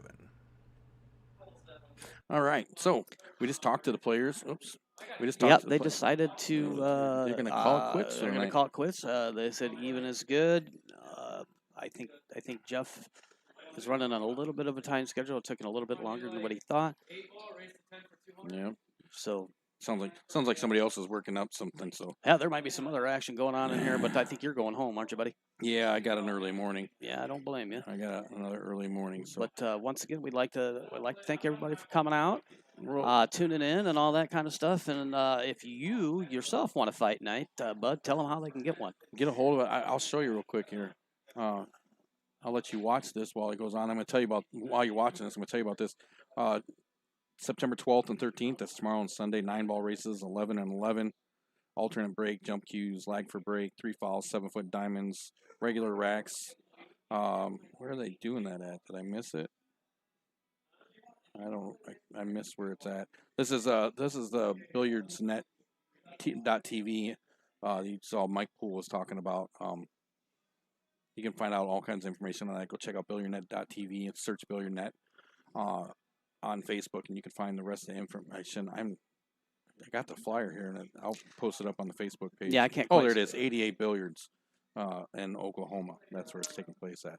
Yeah, we're gonna have to one of these days. You and I are gonna have to make a trip and go out and see Mike Poole and see his setup and all that kind of stuff, and maybe hop in and play some pool. Yeah. Oh, yeah. Yeah. Because every once in a while, I do try to play pool. I know you don't play as nearly as much as the rest of us because you're running leagues and running this and running that. Sam Whitebread, as we're going to be tuning out here, is going to be taking on Trent Bertlow. They're going to race to something for a couple of hundred. They're going to do something, but we're not going to bring you that. So we'll do one last quick thing with our sponsors. And don't forget about my good buddy out there, West End Sounds DJ Service, DJ Mark, for all your DJ and karaoke needs, weddings, birthday parties, and much, much more. Competitive prices. Call Mark today at 630-364-8454. And don't forget, he's got that special LED uplighting. So if you need some of that for your special event, make sure you let him know, and he can price that in there for you. And don't forget, if you call Mark and you tell him that TNT sent you, you can also tell him that if we are the first ones to call, we want that $50 discount. Yep. Make sure you tell him Hollywood sent you. Yeah, make sure you tell him I sent you. TNT and Hollywood said TNT He's gonna be mad, and I can't wait. I know it's gonna be great. A&A Flooring in Sterling, Illinois, 2528 East Lincoln Way, 815-632. Give Al a call for all your flooring needs, offering professional and affordable hardwood and carpet services. They'll help you choose the perfect floor for your lifestyle and budget. Check out aafloors.biz to use the on-site tool to check out flooring options from the comfort of your home without moving anything. You can stop in the showroom Monday through Friday, 8 a.m. to 5 p.m., Saturday, 10 a.m. to 2 p.m., with additional appointments upon request. That's A&A Flooring, 815-632-0675, and make sure you tell them TNC sent you. Thanks so much for hanging out with us, guys. We will catch you next time. I'm hoping, like I said, we're going to check to make sure everything is going to go down with that in Sheffield. And if possible, I'm going to try my best to get there. Otherwise, I'm trying to think what else we might have. What's going on in Sheffield? That the Donnie Daly and Steve Oder thing, the championship for the. Oh yeah. If they want us to come down and do some commentating. Yeah, they want us to come stream it. I told her if I can get there, I will. I'm trying to figure out what's going on with work and things like that. Yeah, I understand that. What was the date on that again? This coming Monday. Would be the one. What's today? Today's the 11th, 12th. It would be the 13th, 14th. Well, as long as we would get back at a decent time, because I have to be up Wednesday morning at a certain time. Well, we wouldn't be there for 2 days. Well, I know. I'm just saying. I need my sleep. You got me all confused. I'm sitting there thinking, wait a minute, how far away is Sheffield? I just wanted to see if I could confuse Sherlock or not. You definitely I got you baffled all night long. You got me all confused. Thank you so much for hanging out with us. Don't forget to like and follow on the Facebook page. Make sure you check out TNT Leagues if you're looking for something to do in the Dixon area as far as pool leagues. We're signing up right now. You can sign up your team online at buddiswiser.net. Look up at the top and you'll find sign up for TNT Leagues. And don't forget Thursday the 17th at the Corner Tap at sharply 7:30. The Sterling Rock Falls Men's League will be having their meeting and sign up. So you can get all set up for that. Thank you so much. I've been Bud. That's been Hollywood. That's been TNT Thanks, Fights. guys. We'll catch you next time. Have a great weekend.